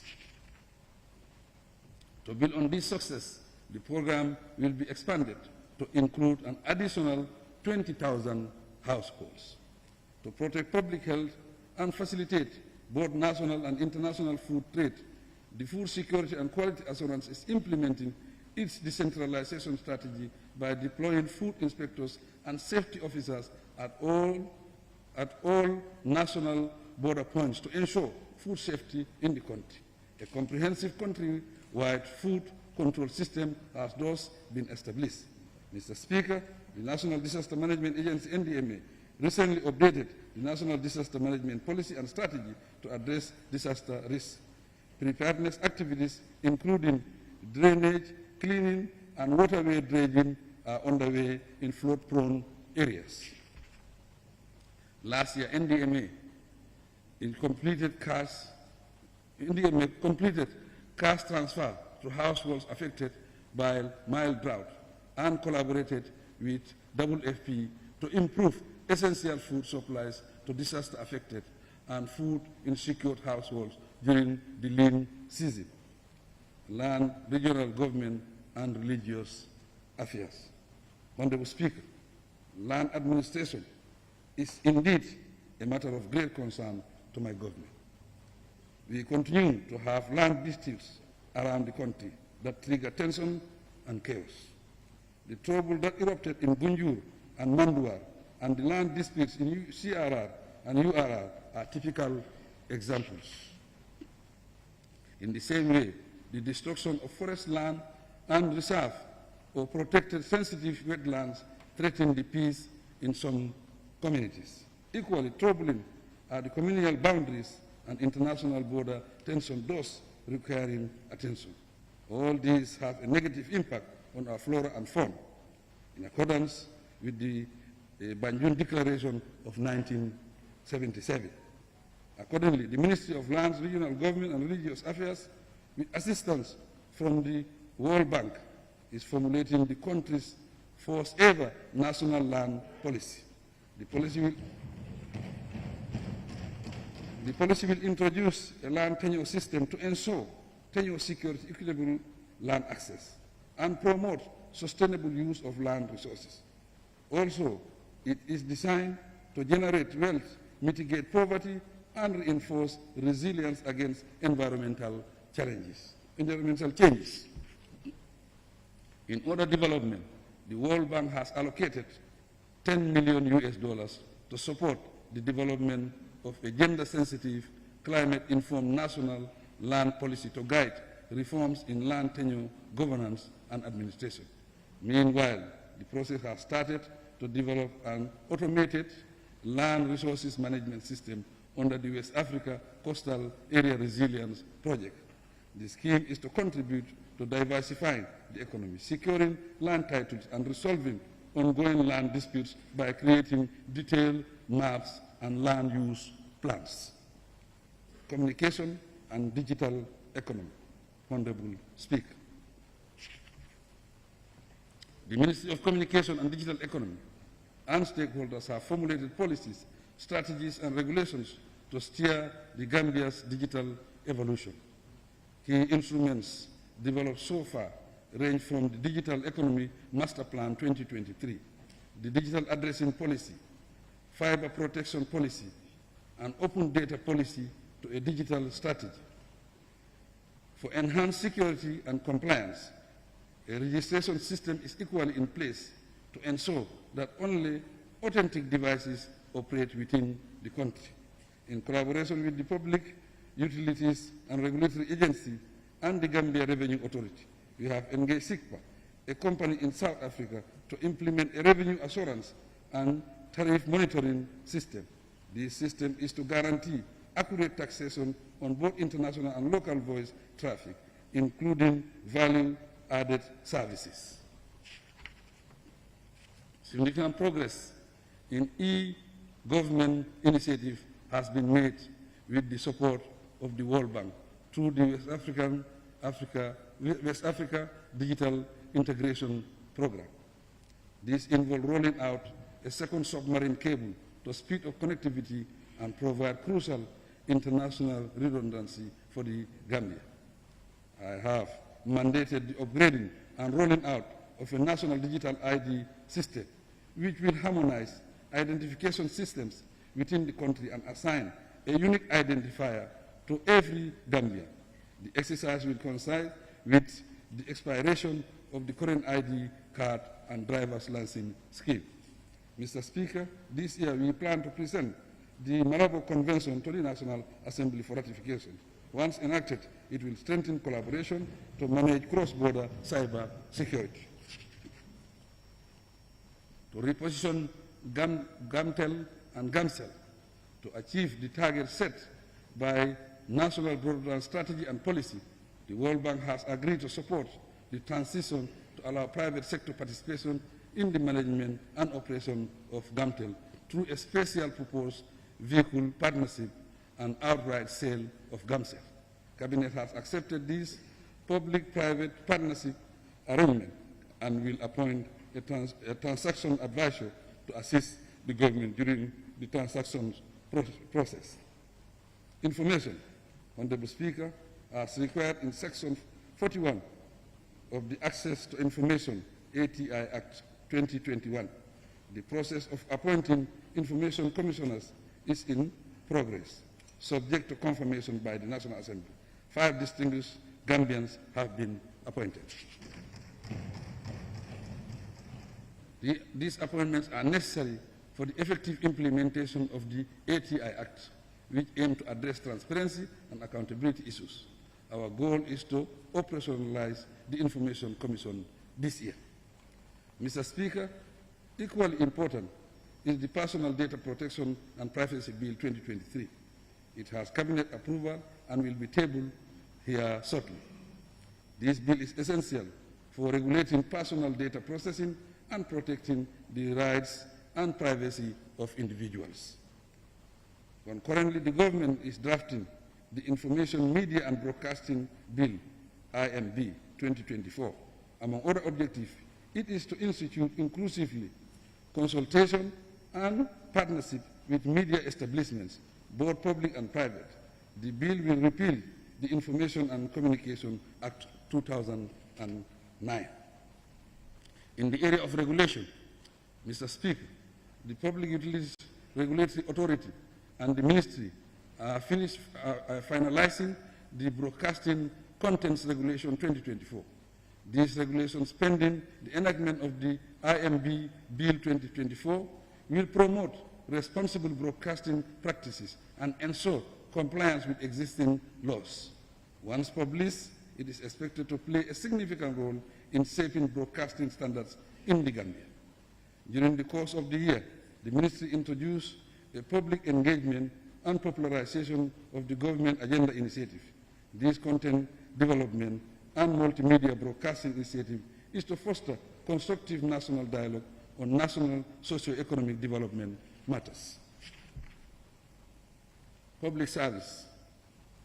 Honorable Speaker, the Ministry of Public Service is undertaking a comprehensive review of the functions of ministries, departments, and agencies, MDAs, to identify institutional overlaps, competing mandates, and redundancies. Based on the employees of the government, ministries, and departments, the civil service is 49,893 strong, 27,940 are male, while 21,953 are female. An estimated total of 83,155 employees are in the entire public service. There are 8,427 vacant positions across the ministries. Most of them are in the ministries of Interior, Defense, and Health. The primary challenges in filling these vacancies include the lengthy recruitment process in the security sector and a shortage of qualified personnel in the health sector. The e-recruitment system also posed initial challenges, but it has since been improved. The ministry continues to implement the civil service reform program through various strategies and approaches. Principally, for effective management of the public service review of the Public Service Act 1991 is at the tail end. Mr. Speaker, the Civil Service Reform Program 2018-2027 is to devise a standard personal administration system and maintain discipline and ethical conduct in the civil service. Furthermore, it is to maintain proper remuneration packages and incentives for the civil servants, build adequate capacity for performance and accountability within the civil service, and institutionalize meritocracy. In this direction, a major reform undertaking is the centralization of pension administration under the PMO, as mandated by the Public Service Pension Act of 2022. As part of the reform program, the PMO is actively collaborating with stakeholders to enhance public service performance and service delivery through installation of biometric time attendance machines across all MDAs. This is to monitor attendance to address lateness and unauthorized absence from work. In its endeavor to build capacity and strengthen the civil service, the PMO awards scholarships to civil servants to address critical skills and knowledge gaps within the public service. Aligned with the Recovery Focus, NDP, the ministry regularly hosts quarterly retreats for permanent secretaries to reinforce interdepartmental coordination. Beyond this, the Program for Accelerated Community Development coordinated by the Department of Strategy, Policy and Delivery in collaboration with the UNDP, was launched to deliver essential services to rural communities, targeting clean water, electricity, and agricultural resources is progressing. This initiative is an offshoot of our commitment to inclusive development as outlined in the Recovery Focused National Development Plan 2023-2027 and the Sustainable Development Goals. Honorable Speaker, the Department of Strategy, Policy and Delivery works with the Office in executing my oversight responsibilities through the National Economic Council and Presidential Delivery Forums. This internal accountability mechanism ensures effective and efficient service delivery. Honorable Speaker, all these initiatives are to make sure that the MDA is delivered as expected. The regular MDA presentations conducted in my office is evidence of this commitment. The government's objective is to create a more effective and efficient public service system that can meet the needs of our citizens and propel the nation's development forward. National security. Mr. Speaker, as a nation, our survival and progress depend on our security and peace. Hence the significance of the ongoing security sector reform, SSR. I am pleased to state that the SSR is progressive and we are committed to seeing it through. The Office of the National Security, through the National Security Advisor, appointed to coordinate all security institutions, leads the SSR. So far, the office has coordinated new policies and strategies that include 17 policing policies and standard operating procedures. The Police Act of 1949 has been updated and the new strategic frameworks formulated, such as the National Security Policy, National Security Council Bill, National Security Strategy, Security Sector Reform Strategy, and National Defense Policy. The GAF policy has also been revised. Additionally, Mr. Speaker, a draft veterans policy is now available to honor our veterans and attend to their concerns. For those in active service, there is a revised version of the terms and conditions of service for soldiers and officers. Later this year, my government will submit the Arms Trade Treaty instrument for accession to the United Nations Agency for membership. Alongside these developments, an immigration service bill is on the way to enhance border control and management. This is to be supported by significant technological investments that include the Migration Information and Data Analysis System. The draft bill for the Gambia Fire and Rescue Service, aimed at enhancing rescue and firefighting capabilities, is also lined up for enactment. The indication is that these comprehensive reforms have led to a significant reduction in human rights violations and abuses. Honorable Speaker, on the crime rate, whereas 4,894 crime cases were recorded in 2022, 4,567 were recorded in 2023, making a decrease of 6.6%. Out of these, 349 major crimes were recorded in 2022 and 272 in 2023, implying a decrease of about 22%. The decrease cuts across all crimes. In 2022, 1,002 traffic cases were registered, with 922 registered in 2023. The decline is linked to increased police vigilance and community policing strategies. Notwithstanding the declining trend recorded during the last 2 years, the crime rate remains a grave concern to my government. The security services have been charged to be more vigilant. Hence, a highway patrol mechanism using modern technology is in place around the Greater Banjul area. Mr. Speaker, in 2023, we inaugurated 4 model police stations, fully equipped with modern equipment, and constructed 52 new accommodation rooms for the military in Farafenni. All were fully funded by government.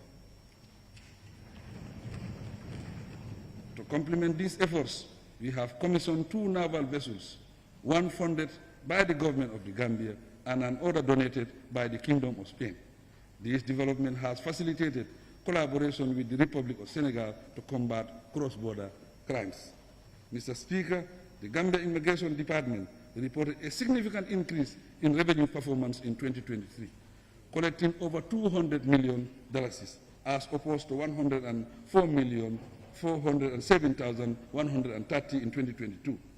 The increase certainly indicates improved financial management and a more effective monitoring system. I must observe, nonetheless, that mitigation remains a critical matter globally. My government is thus exploring legal pathways for Gambian migrants through bilateral labor migration cooperation. I am grateful to the Gambian diaspora for their significant contributions to national development. Remittances in 2023 equal $735 million US. These funds contributed to supporting families back home and contributed to our national development efforts. Moving on, our stance against drug abuse is underscored by impressive seizures and convictions achieved by the Drug Law Enforcement Agency. The agency is working actively with partners to establish a rehabilitation center and has launched a drug demand reduction program to educate the people, particularly young persons, on dangers of drug abuse. In the correctional system, plans are underway to close the Mile 2 precinct property and integrate it into the Banjul Port area. The entity will be transferred to Josuang or relocate to a new site in the Greater Banjul area. This is in accordance with the TRRC recommendations and various human rights reports. Women, children, and social welfare, Honorable Speaker. In 2023, the gender, women, and social welfare sector made substantial progress in several critical areas. They constructed shelter support services in Bakote to temporarily house survivors of gender-based violence, GBV. To accompany this, a GBV and Child Protection Helpline 199 has been integrated with the Gender Management Information System. In addition, the government has introduced a victim support fund to facilitate the rescue, rehabilitation, and reintegration of victims of sexual and gender-based violence. Mr. Speaker, my administration has reinforced the legal framework to protect the rights of women, girls, and persons with disability through several acts. In 2023, we established special courts specifically to handle cases related to child custody and other child-related issues. In monetary terms, the Ministry of Gender, Women, and Social Welfare, in collaboration with the National Social Protection Secretariat, has rolled out the government-funded initiative of mainstreaming social assistance amounting to $30 million. Earlier this year alone, the Women Enterprise Fund distributed funds to 8,400 women across the West Coast region, North Bank region, and Central River region. Also, financial assistance was extended to persons with disability from the Disability Fund. Honorable Speaker, noteworthy is the private member bill to repeal the Women's Amendment Act 2015, currently under review by the legislature. While awaiting its outcome, government remains committed to enforcing the prohibition of FGM in the Gambia.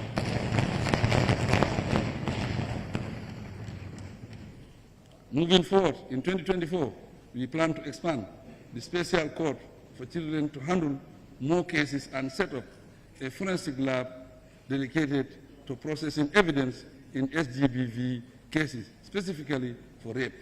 To uphold women's effective participation, I entreat the National Assembly to approve the private member bill which advocates a 30% governance quota for affirmative action. These efforts demonstrate our dedication to transforming the social welfare landscape by creating safer and more equitable space for women and children in the Gambia.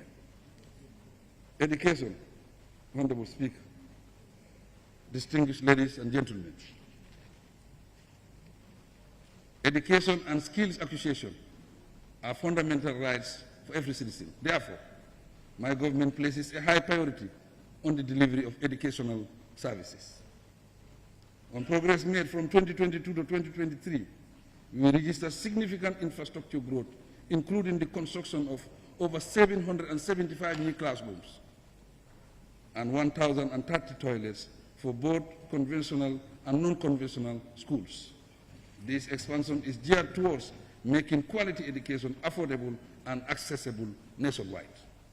Mr. Speaker, added to 12 new senior secondary schools established across the country, classrooms and facilities were rehabilitated in 10 schools from 2022 to 2024.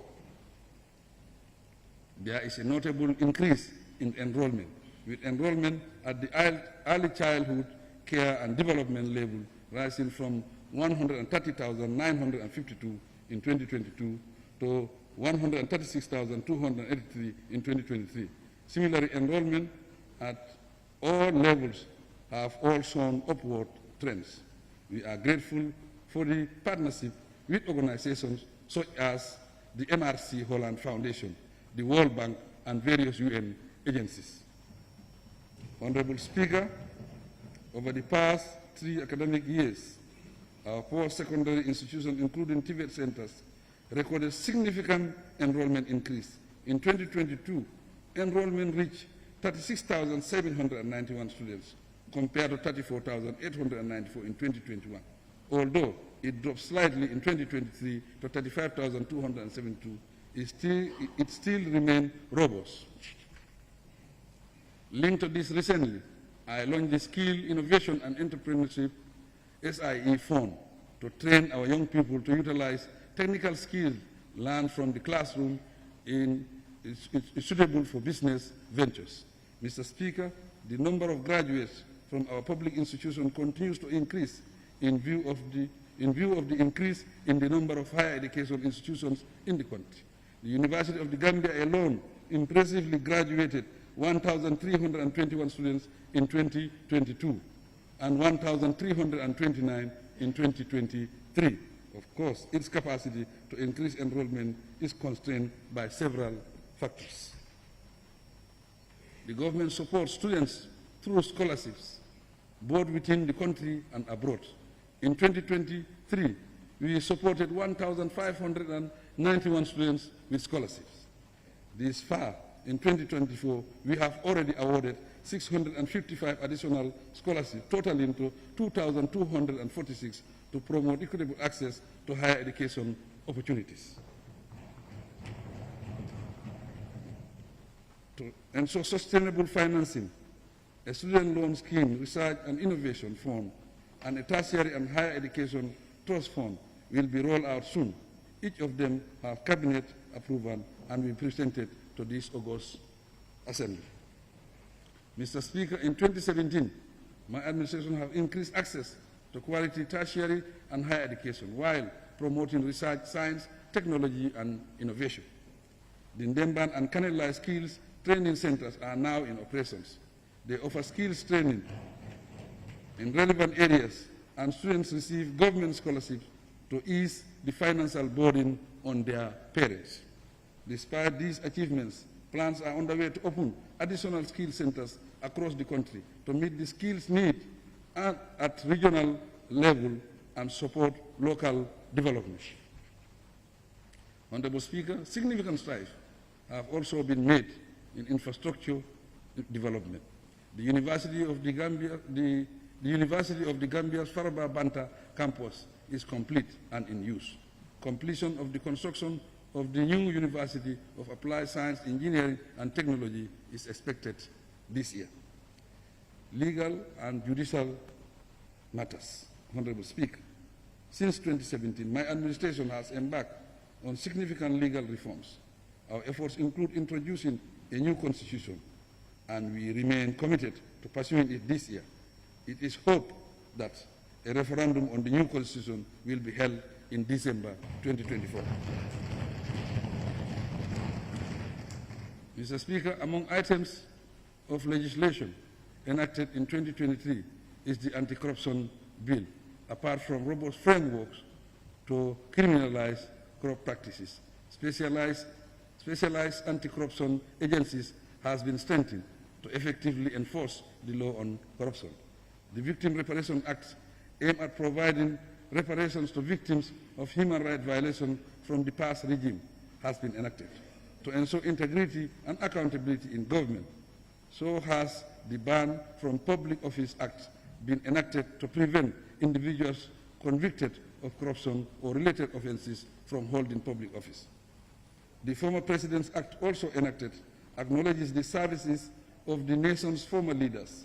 It provides for their dignified post-presidential life while balancing it with the interests of the Gambian people.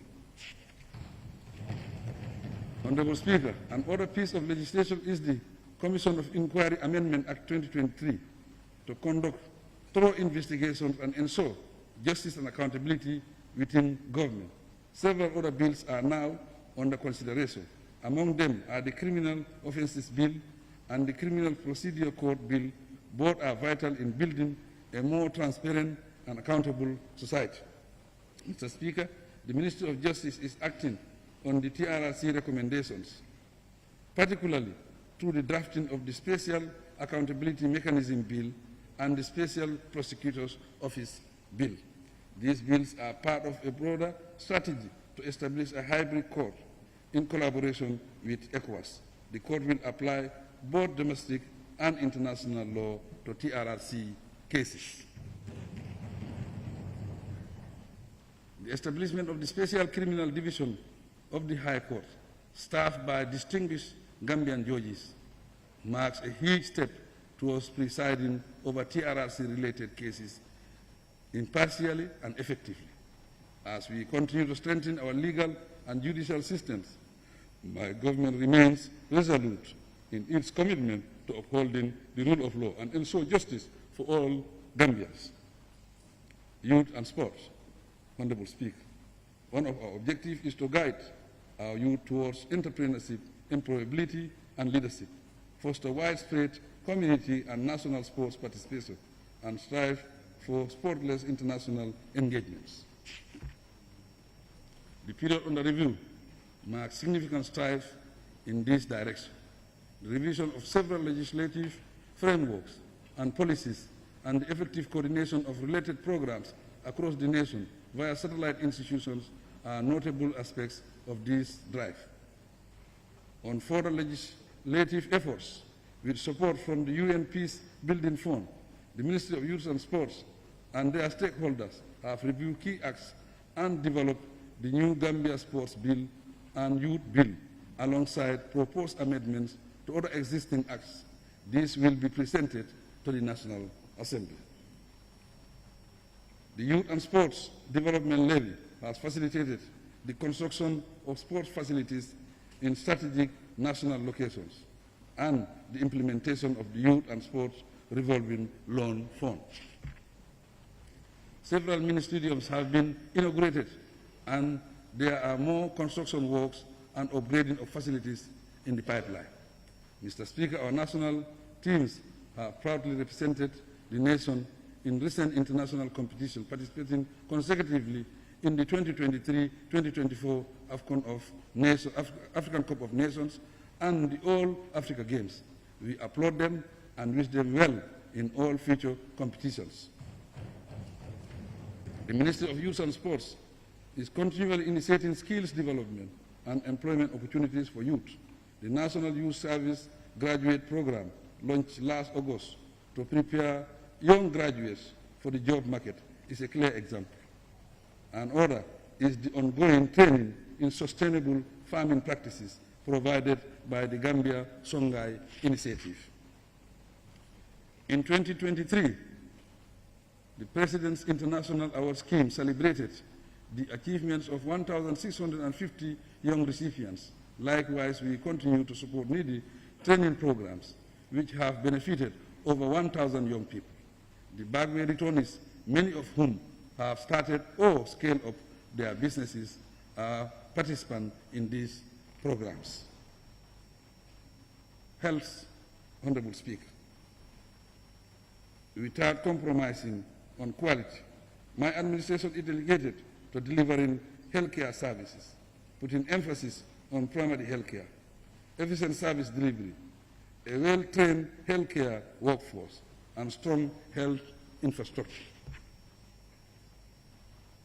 In this direction, we recently inaugurated 5 new state-of-the-art health facilities in Salikenye, Kianjali, Chismajau, Tumanna, and Mankamakunda,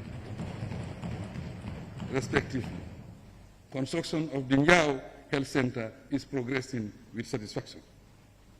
With World Bank support, works are in progress on the National Food and Drug Quality Control Laboratory at Brusubi, a new biomedical engineering unit, and the National Emergency Treatment Center in Farato.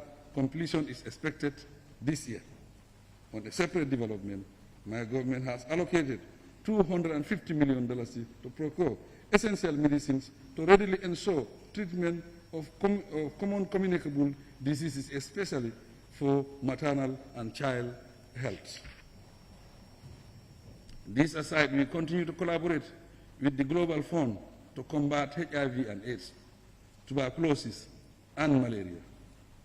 Accordingly, we have successfully secured a grant of $23,415,791 to fight these diseases and to strengthen the health system from January 2024 to December 2026, thereby continuing efforts from the 2022-2020-2023 funding cycle. Similarly, the Global Fund has committed $2.4 million to support the installation of a CT scan as part of our health system strengthening initiative. For 2024, an additional grant of $7,859,024 has been awarded to addressing unfunded demands in strategic areas that include tuberculosis mitigation, enhanced surveillance and data systems, oxygen and respiratory care laboratory systems, and diagnostic networks, as well as community health work programs. As we strive to meet and exceed the healthcare needs of the Gambian population, my government's commitment to enhancing healthcare infrastructure, expanding service delivery, and utilizing international partnerships remains unwavering. Meanwhile, our postgraduate medical and nursing training programs are making a significant difference by strengthening our healthcare workforce.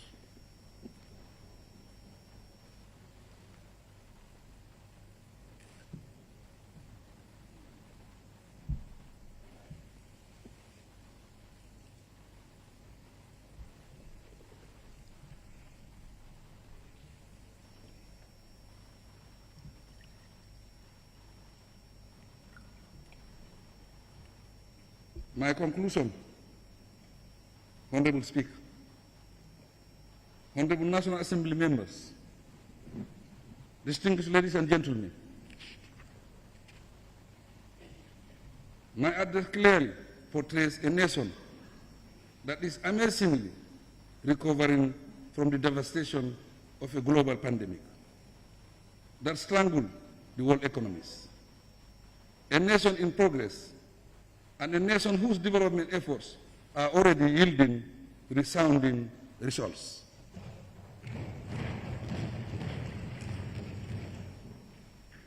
The address confirms that my administration's development orientation is visibly realistic, widely approved, and hugely far-reaching. The 5.3% economic growth and the positive remarks in the latest World Bank report clearly support these conclusions. the OIC summit, our international ratings on press freedom and human rights, our growing bilateral relations, and the key positions we hold in ECOWAS, AU, and UN vividly demonstrate our acceptance on the world stage. And the restoration of the dignity of Gambians internationally. Nationally, the expansion of our development programs and unprecedented achievements in the provision of electricity, construction of roads, and access to clean water single out my administration as evidently development-oriented. Gambians who never had the privilege of gaining access to electricity, education, healthcare, or water facilities up country now enjoy this right. All these together with the social protection program and other interventions that target the poor and vulnerable testify to our resolve to fight poverty and guarantee equitable distributions of the nation's resources. The scholarship packages, exceptional rise in the graduation rates of Gambians at degree level, the increase in tertiary and higher education institutions, and the corresponding expansion in curricular programs, as well as the employment and training initiatives for the youth and women, illustrate our commitment and care for equitable development and participation in the economy. With such commitments, we have implemented well-defined and well-targeted programs that have transformed communities and regions across the country. The first set of roads constructed in the URR, right through to the OIC roads, are very well conceived and very timely executed projects. In this way, we are translating our national vision into realistic giant development strides. Our experience over the years provides an example of how an under-resourced small state can be rescued from underdevelopment to rapid progress, deliver from international isolation to global acceptance, and transform from a dictatorship to an acknowledged model of democracy.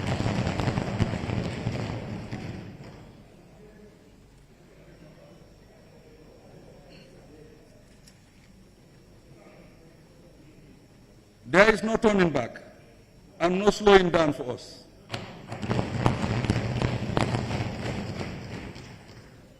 We are development-oriented and consciously guided by the plight and needs and aspirations of the Gambian citizens, from whom we derive our legitimacy.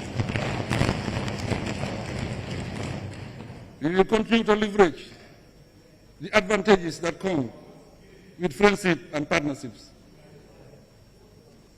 built within the country and around the world, to contribute to global peace and progress, while pursuing the interests of the Gambian nation.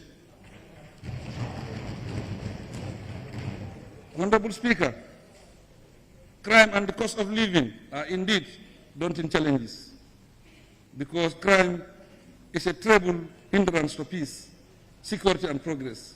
We condemn all types of criminal activities. I assure the nation that we are determined to reduce both crime rate and the rising cost of essential commodities. Although we are aware of the complexities embedded in these two global threats to peace, the consequences of disrupting the peace, stability, and development of any community or any nation are obvious. Our progress lies in peace and our togetherness, as well as our capacity for development. All that my government solicits, therefore, is that our common identity and development aspiration unite us, commit us to the nation, and force us to work together, regardless of party affiliation, ethnic origin, or religious orientation. Honorable Speaker, I thank you, together with the Deputy Speaker and all the honorable members of this noble assembly, for our legislative achievements and the relationships established among us.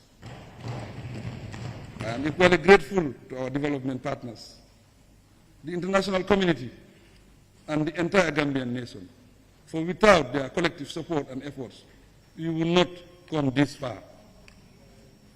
I urge that the spirit of the last national dialogue, the universal tenets of democracy, and our common attributes and values as human beings govern us and keep us together on track towards lasting peace, security, and accelerated development for us all. Despite our successes, we will never hit less. No indifference to the concerns and needs of the people. Though steadfastly, we will use our resources, time, and energy to develop the country, raise the standard of living, and strive to meet the basic needs of the population. My belief is that investing today implies securing the future for ourselves and our offspring. Once we have the means to do so, we will continue investing in national development. And so shall we continue partnering with you as legislators to deliver on our development promises to the people. May the Almighty God be our helper. I thank you for coming.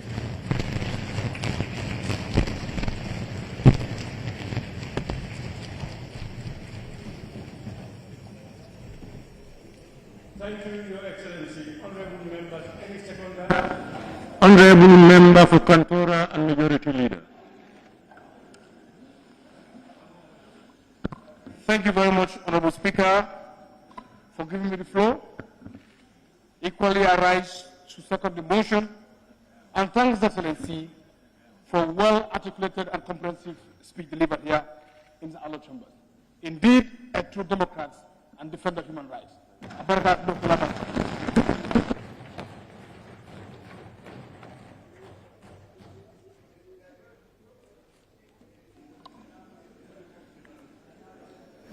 Thank you. Honorable members, it has been moved and seconded that this Assembly do consider the motion on the State of the Nation Address 2024 delivered by His Excellency the President of the Republic. Those in favor, please say aye. Those not in favor, please say no. The ayes have it. Honorable members, the consideration and debate proper on the motion will be adjourned until Monday, 1st July 2024, to give honorable members ample time to read and digest the said address, where the Vice President and Cabinet Ministers are required to be present to witness the debate on the Sona. Before adjourning this sitting, please allow me, on behalf of both sides of the Assembly, and indeed on my own behalf, thank His Excellency, the President of the Republic of the Gambia, for his well-delivered and insightful State of the Nation address. The address has outlined the condition of the Gambia, the policies of the government, and the administration of the state as provided for in the Constitution. The statement also provided us the opportunity to reflect on the achievements and challenges we face as a nation and the urgent need for national unity, peace, and stability to propel the development needs and aspirations of our dear motherland. As the people's representatives, we are trying to do our best to ensure that the policies and programs outlined in His Excellency's address are scrutinized and debated with due diligence. It is also important for us to have a clear understanding of the government's policies, development programs, and aspirations. This will provide the National Assembly and its various committees with tools necessary to perform its legislative scrutiny, and oversight functions. On that note, Your Excellency, I thank you once again for addressing this Assembly. In the same vein, I wish to express thanks and gratitude to His Excellency, the Vice President of the Republic, my Lord, the Honorable Chief Justice and Justices of the Superior Courts, all honorable members, and all distinguished invited guests for gracing this solemn occasion in our parliamentary calendar. By extension, on behalf of both sides of this August Assembly, I also wish to register our gratitude to all Gambians for the support and collaboration in our collective drive towards nation building. May I also thank the Office of the Clerk, the Task Force, and all those who in their various ways contributed immensely towards making this day a success. I pray that Allah subhanahu wa ta'ala blesses and guides us all. Honorable members, before putting the question, may I kindly ask all guests to remain seated to allow His Excellency, the President, to take leave of the chambers, to be followed by the Vice President, Cabinet Ministers, and others. On that note, honorable members, I will now put the question. Be resolved that this August Assembly do stand adjourned until Monday, 1st July, 2024. Those in favor, please say aye. Those not in favor, please say no. The ayes have it. This Assembly now stands adjourned until Monday, 1st July, 2024 at 10 a.m. prompt.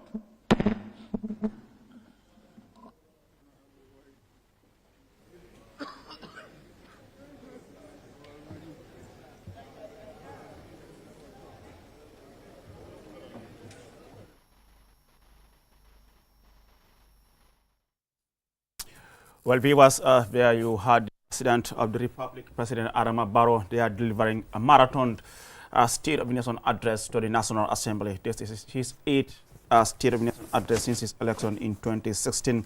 Like I said on the program, I have Professor Abdullah Sen and, of course, James Bahum. Gentlemen, you have heard from the President quite marathon statement there. What's your takeaway? Prof? Thank you. Thank you, Mr. Sise. Yeah. I believe the President really touched on many important sectors. Yeah. And really including foreign policy. Yeah. And the pronouncements were also appropriate and intended to improve lives and livelihoods. These were quite in the right language. The language was good, and I believe the delivery, for the most part, was good. Yeah. What I took away, though, overwhelmingly, is the over-reliance on external funding to propel and move the economy and development that he promises. I believe that the growth and development that he promises could be derailed by this over-reliance on external factors. I also see the economy and the country beholden to the IMF and the World Bank. This also could be problematic. But he touched on so many important things. The land question, efforts to improve women and children and their welfare. I thought these were very, very good. Education and youth and skills development. So overall, it was very comprehensive. And if I were to grade the President, which I, from my own profession, I would say I would give him a C+ to a B-. Still impressive. Yes. Very impressive. I must congratulate him for the Yeah. what I believe is a very powerful delivery. And I've watched President Barrow over the years since he came to office. Yes. And I've seen that he has become a lot more of a professional politician, but also the aura of presidency around him gives him more confidence in terms of its communication. In the local languages, I cannot point to any individual who has a grasp of the local languages the way President Barrow does. And when he communicates in the local languages, you can see and feel the passion and that. And today, even English delivery, powerful. And this has been the case for the past few times that I've witnessed him. So he's really matured into the presidency. Is there anything that you felt he must have missed in his statement, or is there anything that you were expecting to hear him address and wasn't addressed? I actually jotted that down here, and I noticed there were at least 3. Oh, but I think he dealt with crime and criminality. Yes, he did. Yeah. But the other 2 that I jotted down was local content. And this is key to the economy in terms of import substitution. This is where our local producers are given or empowered more and given the resources really to challenge what I believe is an open door policy to foreign businesses that take away the opportunities from our local actors. I think the need therefore for a local content bill has become more pronounced. I keep saying I'm not an economist, but I think I have a basic understanding of it. Retail is not investment. And this is where you look at Kairaba Avenue, from Westfield to Traffic Light, the number of foreign retail businesses that are open, and quite frankly, the idea of retail, if it were for tangible, we would have found them employ only Gambians. But they bring their own workers. I understand there's a $50, is it $500 or $5,000 for each individual that comes? But that's all I know about it. But I think that we need to really rationalize how we allow retailers to come in the name of investors. I don't think, not many countries would allow the open door policy that does not stop, And the other thing is, we don't know, most foreign businesses are given certain concessions when they come in, whether retail is one of those. I believe that if retail were a serious investment, we would be seeing it out there in terms of the number of people they employ. But there is the tokenism of 1 or 2 person, Gambian, that meets the basic requirement of these foreign retail businesses that come here. And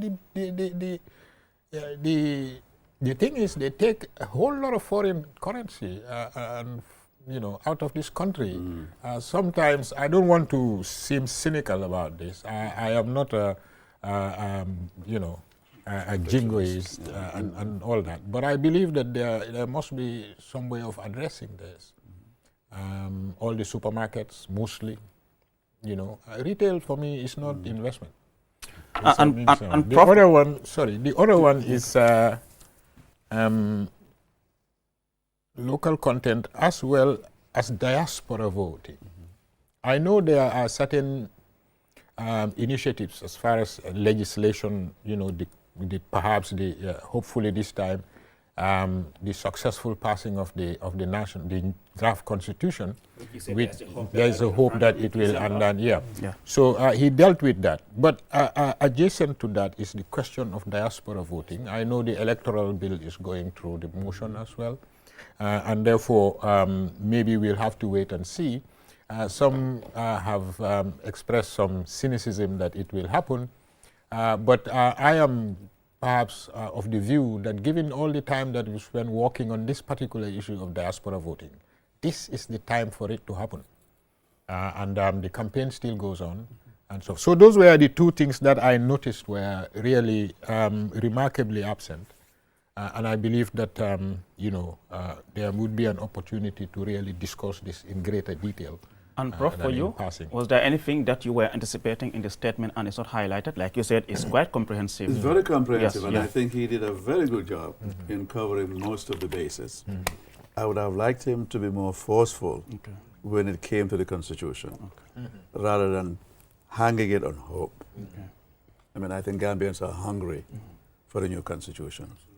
I loved what he did about women, and by implication, FGM. Yeah. So really, it was a very comprehensive, well-delivered speech. Mr. Moch? Yes, absolutely. You know, we've been following him for a while. Yeah. So we've seen the trajectory. Exactly. Yeah. So this one, confident, assured in the delivery, and I think now beginning to be emboldened by successes. The OIC summit, everybody, you know, around the world, even the foreign press, saying that it was a success. And with some of us now, when I travel from traffic light to Bruceby, I get there in a jiffy. Yeah. Before we knew how difficult it was, and that's just one example. Others would give you other examples. This infrastructural gains. So I think, you know, how success really breeds confidence in many ways. So some of these things, you can see it in his manner. We've seen it for a while. Even when Senegal's new president, when Diomaye Faye came, I was impressed with that. Now he was the bigger brother in many ways, and he addressed it that way. Nobody would deny all of that. So there, what we got from the president was this relentless, if you like, catalog, if you call it a marathon of programs, policies, legislation, all geared towards the future that we are going to do.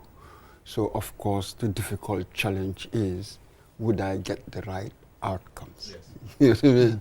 Fantastically put in, everything in order, fine, granted, but that's like first half.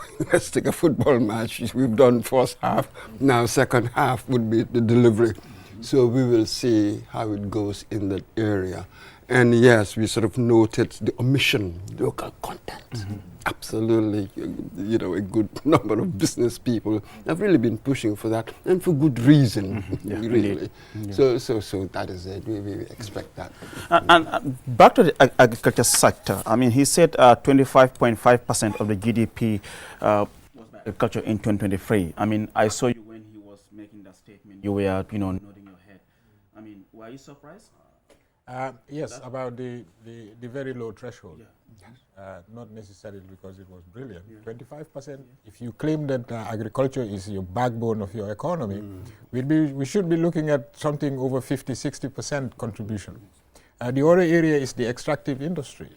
Very little is known. There's so opacity about the dark coating behind the industry, the extractive industry. As I understand it, there are a few, you know, valuable resources that are being siphoned out of the country, you know, under cloak and dagger, so to speak. But, you know, we need to know more about that. And in the advent of Senegal becoming one of the members, global members of the oil-producing countries, we need to look as well at our own offshore resources. But there is no clarity. There is, you know, no information, and I'm not sure whether even the journalists have enough information on the extractive industry. I understand somewhere around the Basse area, but zircon and fine sand, these are valuable things that are being shipped out of the country with little or no information or statistics or data about it. I haven't seen one. I may be wrong. Somebody, you know, rectify it.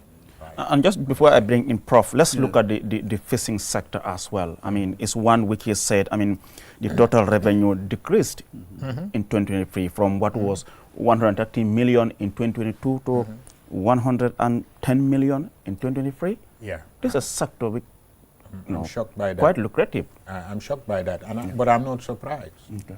One of the first agreements that President Barrow signed when he came into office was the fisheries agreement with Senegal. Okay. And that agreement is not in Gambia's favor.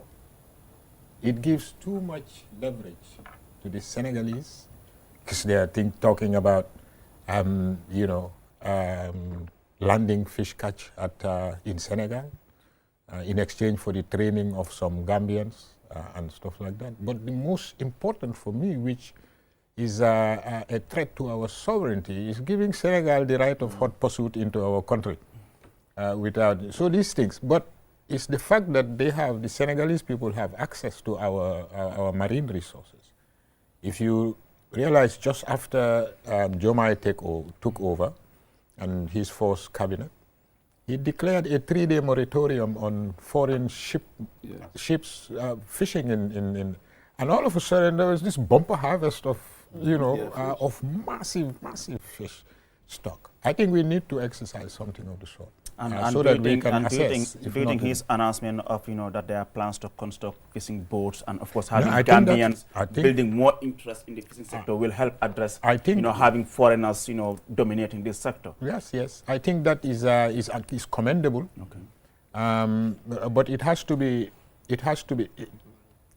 Let's put our money where our mouth is. Let's say, okay, we know this is important. So we are going to put the necessary resource there to ensure that happens. If this promise really turns out to be, fulfilled, then I think the young people have an opportunity for employment in a very lucrative sector that has been ignored for too long. We need to really look again. There were times when there was massive shortage of fish in this country. I was surprised that was the case, because we have bounty, a lot of resources there, but it's being shared between us and Senegal, and that is my problem.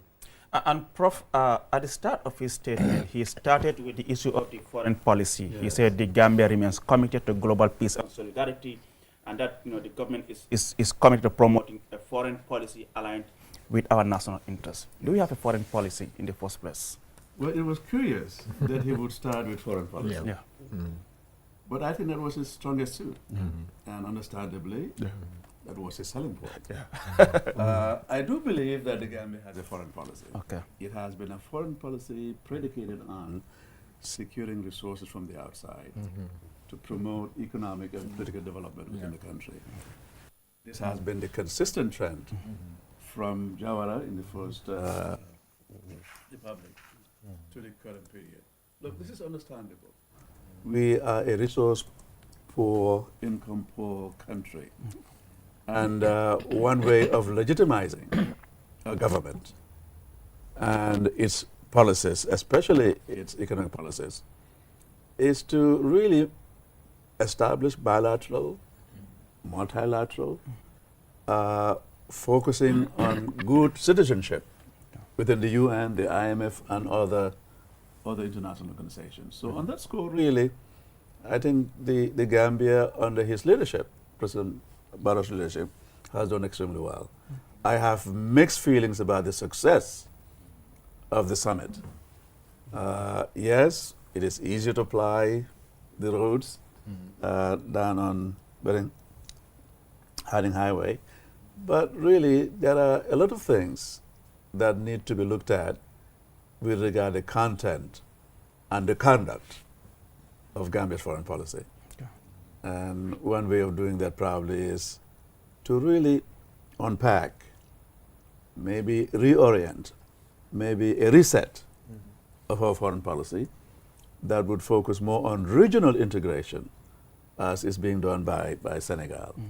And I can go on, but this is really, I think, what the focus ought to be. Really, Gambia and Senegal need to be at the forefront. Yeah, and he said a foreign policy bill will be tabled for Parliament to help reposition our foreign policy. And Mr. Mboj, let's look at the public service. He said we currently have 83,000 active in the foreign service, public service rather, but there are still vacancies, especially, in the Ministry of Interior and Defense. And I saw you were nodding your head. Are you saying, okay, this is on the high side, or you were expecting that, you should be thinking about? No, the thing is, let's put it this way, let's be fair. Okay. The perception was, it was a bloated public service. So we need to streamline it. You remember not long ago, these terms were en vogue all over the world, to streamline. Like in the army, we were hearing right sizing. Right sizing and all the rest of it. So we were thinking along those lines that perhaps we needed to streamline it. Then the people who were there, you can increase salaries, that sort of thing. But here it appears as if no, we need more people. Yeah. Yeah. So I wouldn't say that I have any access to any studies done on the civil service to give me a baseline of what would be the proper number really for our civil service or our public service, given our size and all the rest of it. I wouldn't know. So I would like to think that the numbers, what he's given us, were based on proper studies of what's going on. Yeah, that's one aspect. And I'm going to come back to this sort of institutional efficiency. You see, earlier on when you, with the reform, when we were talking about reform, yes, and when you said to James that really when you look at it, the judiciary, you know, people have general confidence in the judiciary and all the other reforms that sort of we've been seeing. And to my mind, I said, okay, fine, we've been seeing that. But here I'm really talking about institutional efficiency. Judiciary, people complain about how long it takes. People complain about all sorts of things within the judiciary. Backlog of cases. Backlog of cases. Now, you look at the select committees, all the institutions that they've been going through, managerial deficiencies. They are not really following good practice. So much waste is going on. We are still dealing with audited reports of 2021. Thank you very much. Go to the National Audit Office. You look at their reports. So we are getting indicators. There are some of these indicators to tell us that perhaps the kind of management we want. See, this is really, it's key. Your policies, your resources, what about the people, the systems managing these things? If they do not work, really, you're not going to see much. So this is really what the key is. Not that he's not doing anything. Of course he is. I mean, we used to have the NIA. Now we have the SIS. And ask a lot of people in this country, there's a massive difference. Could be the difference between life and death, isn't it? So we've seen that, you know, but we have to be honest. Some of these achievements were sort of low-hanging fruit. You've got the more difficult things to do. Absolutely. I get from his voice that he wants to do so much. He wants this sort of sense that. But again, that is the reality on the ground, what you're dealing with and how difficult it is and that sort of thing. Well, you're going to have to manage that. That's really where the leadership will come in, really. He has to manage that. So what you're saying is there's some kind of a disconnect. Yes, one suspects, absolutely. Yes. One suspects that. And implementation. I got that sense as well. The sound bites were great. Yes. The lingo was good. And it appeals to a particular audience. But as far as the ordinary person is concerned and its realization, I think there is room for improvement. That is why for us really now, sometimes we shift sort of the discussion slightly. For a very long time, I mean, the political class. Yes, we'll come back to this. Yes, I understand my colleague is speaking to the Deputy Speaker of the National Assembly, Honorable Sidi S.K. Njai. Let's take a listen, and then when we come back, we continue our discussion. Burning issues at the time when we went to Nigeria, we compromise and then, you know, give and take, and at that time, the only issue that wasn't compromised at the time was the issue of retroactive clause, and I think as a government and as a party, that is no longer an issue. Okay, just finally on that subject, of course, it's one of the most significant reform agenda of the present administration, which His Excellency the President has expressed commitment to ensure that it is delivered. So when it comes to, you know, the draft constitution, you know, you've highlighted some of the, you know, steps that have been taken to ensure that at least we're able to reach, you know, a consensus. Now, I just want you to tell me, you work with your National Assembly colleagues, all of you, of course, irrespective of the fact that you belong to different parties, but all of you are working together to ensure that the Constitution is delivered. What is the general mood and feeling of, you know, the National Assembly members when it comes to ensuring that we usher this country into the Third Republic with the new Constitution? I can safely say that all members are committed to ushering in a new Constitution, depending on the point they are coming from and the convergent where they want to arrive at. And ultimately, what we are advocating and engaging with members and even outsiders, key players in the political landscape of the country, that the end convergence is all about Gambia to get a new constitution. From point of departure, that's where we differ on issues, is for us to, you cannot be so rigid and hold on all your points and you said it must be that way. There is no way that a law, whether an act of parliament or a constitution, would satisfy each and every citizen and resident of the Gambia. We must look at the national interest first and look at the major issues that are very significant in getting those provisions into the constitution, and we get them. The other issues that might be trivial or might not, but seemingly, we can all give and take trade on that and reach a consensus so that we all come as a unified members of the National Assembly together with all political parties that are legally registered in the Gambia and political players and actors. Then we all own the draft and go back to the Gambian people. Thank you very much, Honorable Deputy Speaker of the National Assembly, CDSK Njai. They are talking to our viewers about his takeaways on the President's State of the Nation address, some of the key highlights of his speech, and the government and the National People's Party position when it comes to the draft constitution that is being worked on to be introduced to the National Assembly. Thank you very much, viewers. So we will hand over back to the studio there, Alusise and the rest. Thank you. Thank you very much. Modlamin Choi, we are speaking to the Deputy Speaker of the Gambia's National Assembly, Honorable C.D. Njai, just reinforcing their commitment to ensuring that a new constitution is ushered for the people of this country. Coming back to the gentleman, in his address, the issue of land disputes, was something that he highlighted. He cited the example of Gunjur, Manduwar, and other cases in the Upper River region, but also announced that, they are working on formulating what he said will be the first ever land policy by the ministry. The issue of land disputes. Yeah, it's been a big problem. But before we talk about the land dispute issue, I left off at some point earlier where we spoke about the Constitution. Yeah.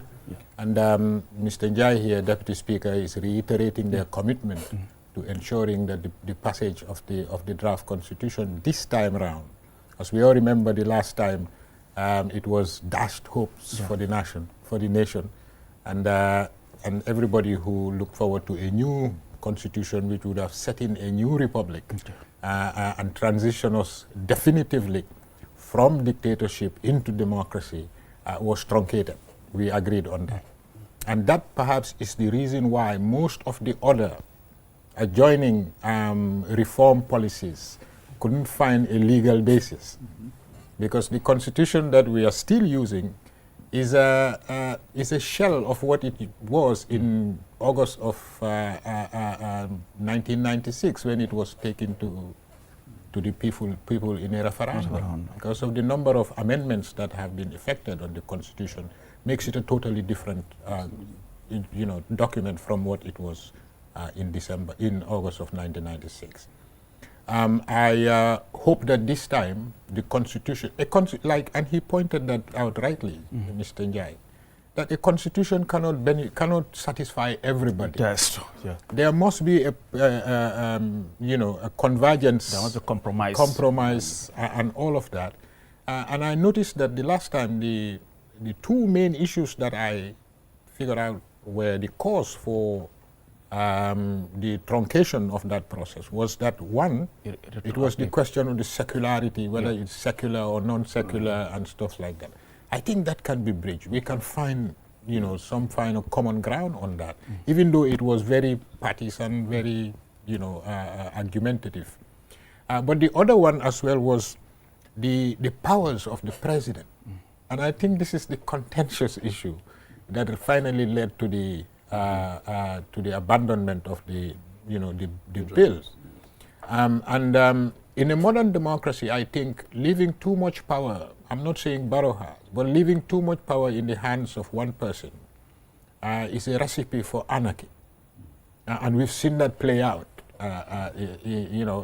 between 1994 and 2016.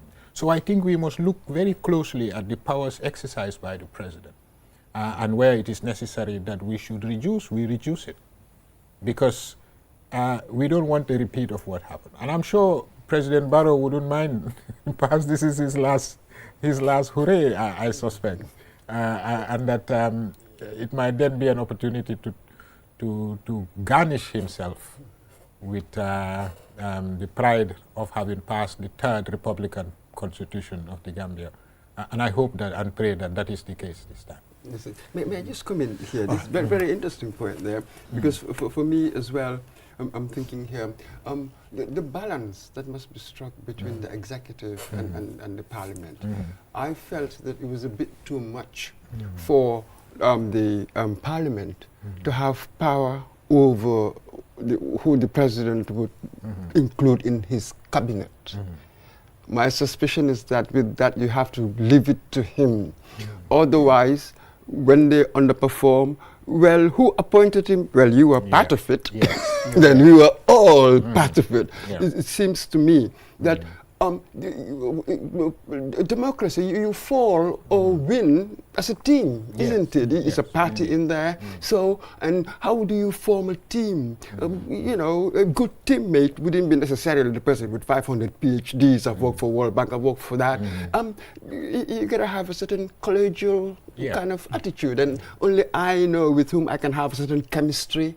I think these things are really subjective. I'm not sure how much that parliament can offer in that. But as a cabinet, leave the chief executive, he must have some powers. I agree. Granted. I have a slight difference of opinion as far as that is concerned. I think Parliament ought to have the prerogative to vet those that have been nominated into the cabinet and really grill them and tease out their vision, their foibles, and vote to be accepted or to be turned down. Yes, of course, the president at the end of the day has the ultimate power. But I think vetting on behalf of the people, if they are inefficient, if they are corrupt, I think they should be brought to account. That's interesting. Is it Britain versus the US? If the Prime Minister, when the Prime Minister appoints the cabinet, doesn't go and seek the approval of House of Commons. Yes. But whereas perhaps in the US, it is like that. So this is exactly what it is. There's a clash between the British system and the American system. There is the confirmation process. The president nominates the National Assembly or the Congress, or make a final determination. But I think there are certain positions, perhaps not the cabinet. So many public offices, you need to go to the parliament. Yes, I absolutely accept. And I think that scrutiny from the National Assembly of the president's choice, that it is not based on patronage or rewarding somebody for political, for creating political fortunes for him. And stuff like that, because it must be devoid. Certain position must be devoid of partisan politics. Yes. And those, I believe, should go to the National Assembly for scrutiny and vetting. But the president nominates. You can say, okay, I nominate Modu Mboj. Mr. Mboj goes to answer on a confirmation proceedings. And it's finally, but if for the president who nominates to also fight to have his candidate, approved by the National Assembly. That is my only problem with that power. But I think we must rationalize these powers. I think we had an occasion where the president was challenged, legally challenged. I can recall we had a discussion about this, myself and you, in one of your drive time programs, about the I don't know whether it would be right to call it on-nomination or denomination of Yakumba Jaita. And that created a constitutional crisis that, it was interfering in the affairs of the National Assembly, where, Yakumba was a nominated member by the president, so they believe the president had a similarly, or had a right to remove her. Yes. But it then proved, subsequently, through legal action, that that amounted to interference. So we must be able to give these balances. The president can make any decision because it is expected that he would have sought legal advice before taking a decision such as that one. And so the presumption of regularity, as we spoke one time, is that the president can make, decisions and appoint or dismiss people. Interesting. But it must be based on the law. Well, absolutely. I'm still interesting. In your analysis, Prof, you mentioned, Gambia is a country that depends mostly on loans and grants, but equally, the diaspora also is playing a key role through the remittances. And you have had the president in his address, expressing his gratitude to the diaspora for their contribution to national development. What more should we expect from the diaspora? We know they have been doing wonders in terms of remittances, just last year, over $700 million US. What more should we expect from them? I think the diaspora have done extremely well when it comes to standing by Gambia. Not only in terms of removing dictatorship, but also in terms of the remittances. I think I want to turn the question around and say, what can the government do to make it more amenable for Gambians to vote, to invest, to come back home, to be perhaps absorbed for those that want to, and to make a more meaningful contribution directly.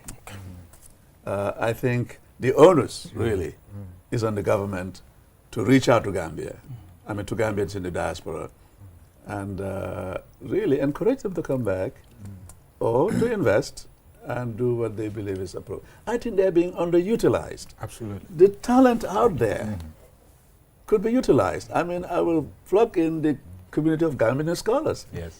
Over 95 PhDs, medical doctors, you name it, ministers and so forth and so on.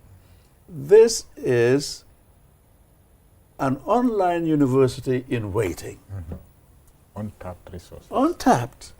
And what I'm suggesting is, look, the minister should really look into this and see the extent to which Gambians abroad can be more absorbed online to facilitate instruction at UTG and other tertiary institutions.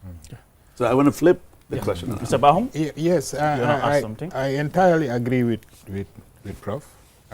That there is a whole lot of resources in the diaspora that can be transferred. In terms of the brain drain, we say brain gain. Yeah, absolutely. Because there is this opportunity. You recall we had this organization where we created this database. Yes, yes. We were members of so many organizations. No, I remember. Command Center. Yes. With Konosi Disane and others. And the idea was create this database and ask diaspora Gambians who want to come on sabbaticals, for instance, or spend a year or two at the university to help. These are people like your colleagues. Yeah, Veronica Njai. Professor Veronica Njai is doing a great job. Professor Modu Saleh, who is now working to transform GTTI into a Dr. university. Cisse, Dr. Ibrahima. Cisse. And, they all put in their CVs. And I recall this incident, this occasion when the Honorable Ahmad Ba, the President-elect Barrow, and there was a third party, James Gomez, called in on a meeting one time with the command center. And the idea was that the diaspora, and how do we interface enough and sufficiently with the intellectual class in the diaspora to come in and help Gambia in that transition. It didn't work. I don't think whether they believe that the database was even used, but that there were names of very many people there who could have come, and we are ready to do it free of charge. Free of charge. So that's again, all they were asking for is accommodation and this and that. Okay. But I think now is an opportunity really to revisit this plan and bring Gambian expertise to come and help, even for short periods, sabbaticals, holidays, vacations, university, hospitals, and we have a lot of resources out there that can come. And Ali, I just want yes. I just wanted to we're running out of time, so we can just do it quick because I have something final that I want us to discuss. Yes, go ahead. No, go ahead. I just wanted to say that there is a cost to the remittances. Okay. People work 3-4 jobs to make it under very difficult conditions Definitely. and deprivation. Yeah. You heard about the fire in New York Yeah. and so forth and so on. So really, in addition to talking about the remittances, we should also talk about the sacrifices that Gambians make to support family and the country. Definitely. If I just enter there, that cost, there's also monetary cost in transferring remittances from Europe to Gambia. The last time I checked, it was around about 9%. It's the high. ideal percentage is around about 3%. Yes. And so I think there was some work being done to bring it down to 3% or even lower, so that more remittances can come through official channels. Mr. Mbot, it seems you wanted to say something. Yes, regarding, especially with the diaspora, a very quick one, because for me for a long time I've been arguing this and people think it's controversial, that with us, this sort of transformation that we want to see in our societies, my suspicion is that the diaspora will have to come and do it. The disconnect that you're seeing with Francophone Africa, just trying to disconnect from certain international bodies, the West and all of that, we haven't seen it yet, I think, in the Anglophone world, but maybe things like World Bank, IMF got to go. Perhaps you're going to have another, that diaspora element, just as we're seeing that now remittances, they have outstripped aid, grant, and all of that coming from the West. So perhaps there's a space. Anglophone Africa must wake up to certain things. Let's get rid of certain people, and the diaspora's got a massive, massive role to play to transform our society. I think that social transformation, therefore, everything else is going to come from the diaspora. Absolutely. Exactly. And looking at the audience, I mean, we saw, I mean, former vice presidents, I mean, we've seen also Hussein Dabo, leader of the Democratic Party, all in attendance. I mean, let's now look at the role of the opposition and the civil society in this whole thing. What should be their role? Or do you think they are playing their role as watchdog of a government and all that? I think the Gambia has a very weak civil society base. Okay. That is my assessment. And where there are civil society organizations who are more active, they are called radicals. For instance, we currently have a plaint in the Supreme Court, I think in the High Court rather, on diaspora voting. I'm one of the plaintiffs. And it's been there for upwards of 2 years now, from the last sitting and hearing. We haven't had any updates on that, but the declaration was already made that the diaspora has the right to vote. So that was the challenge. I believe that there is the opportunity for a more meaningful interaction with the diaspora to benefit Gambia in different sectors. One of the key areas is construction. Diasporans are building homes, they are starting up small businesses, they are paying the school fees, the health bills, and so forth and so on. But their presence on the ground in terms of helping us define a grand strategy, because I know what we call National Development Plan 1, focus is the next one, and up to 2027. And I believe that there is substance in it, but implementation has bedeviled our country for many years. The policies are beautiful, everything. It's the enforcement, the implementation that really challenges us. And I think that has been the problem, because, like you said, I mean, it is clearly stated in the Constitution that a Gambian of 18 years and of sound mind can vote.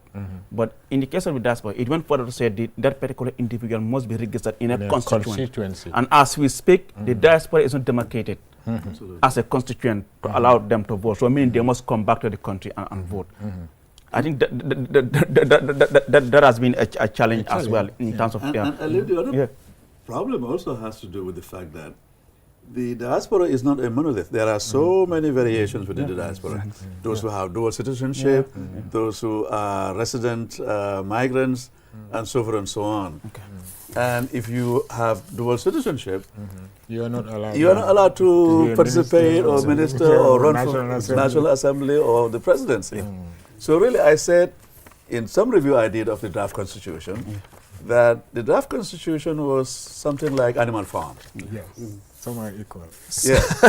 All animals are equal, but some animals are more equal than others.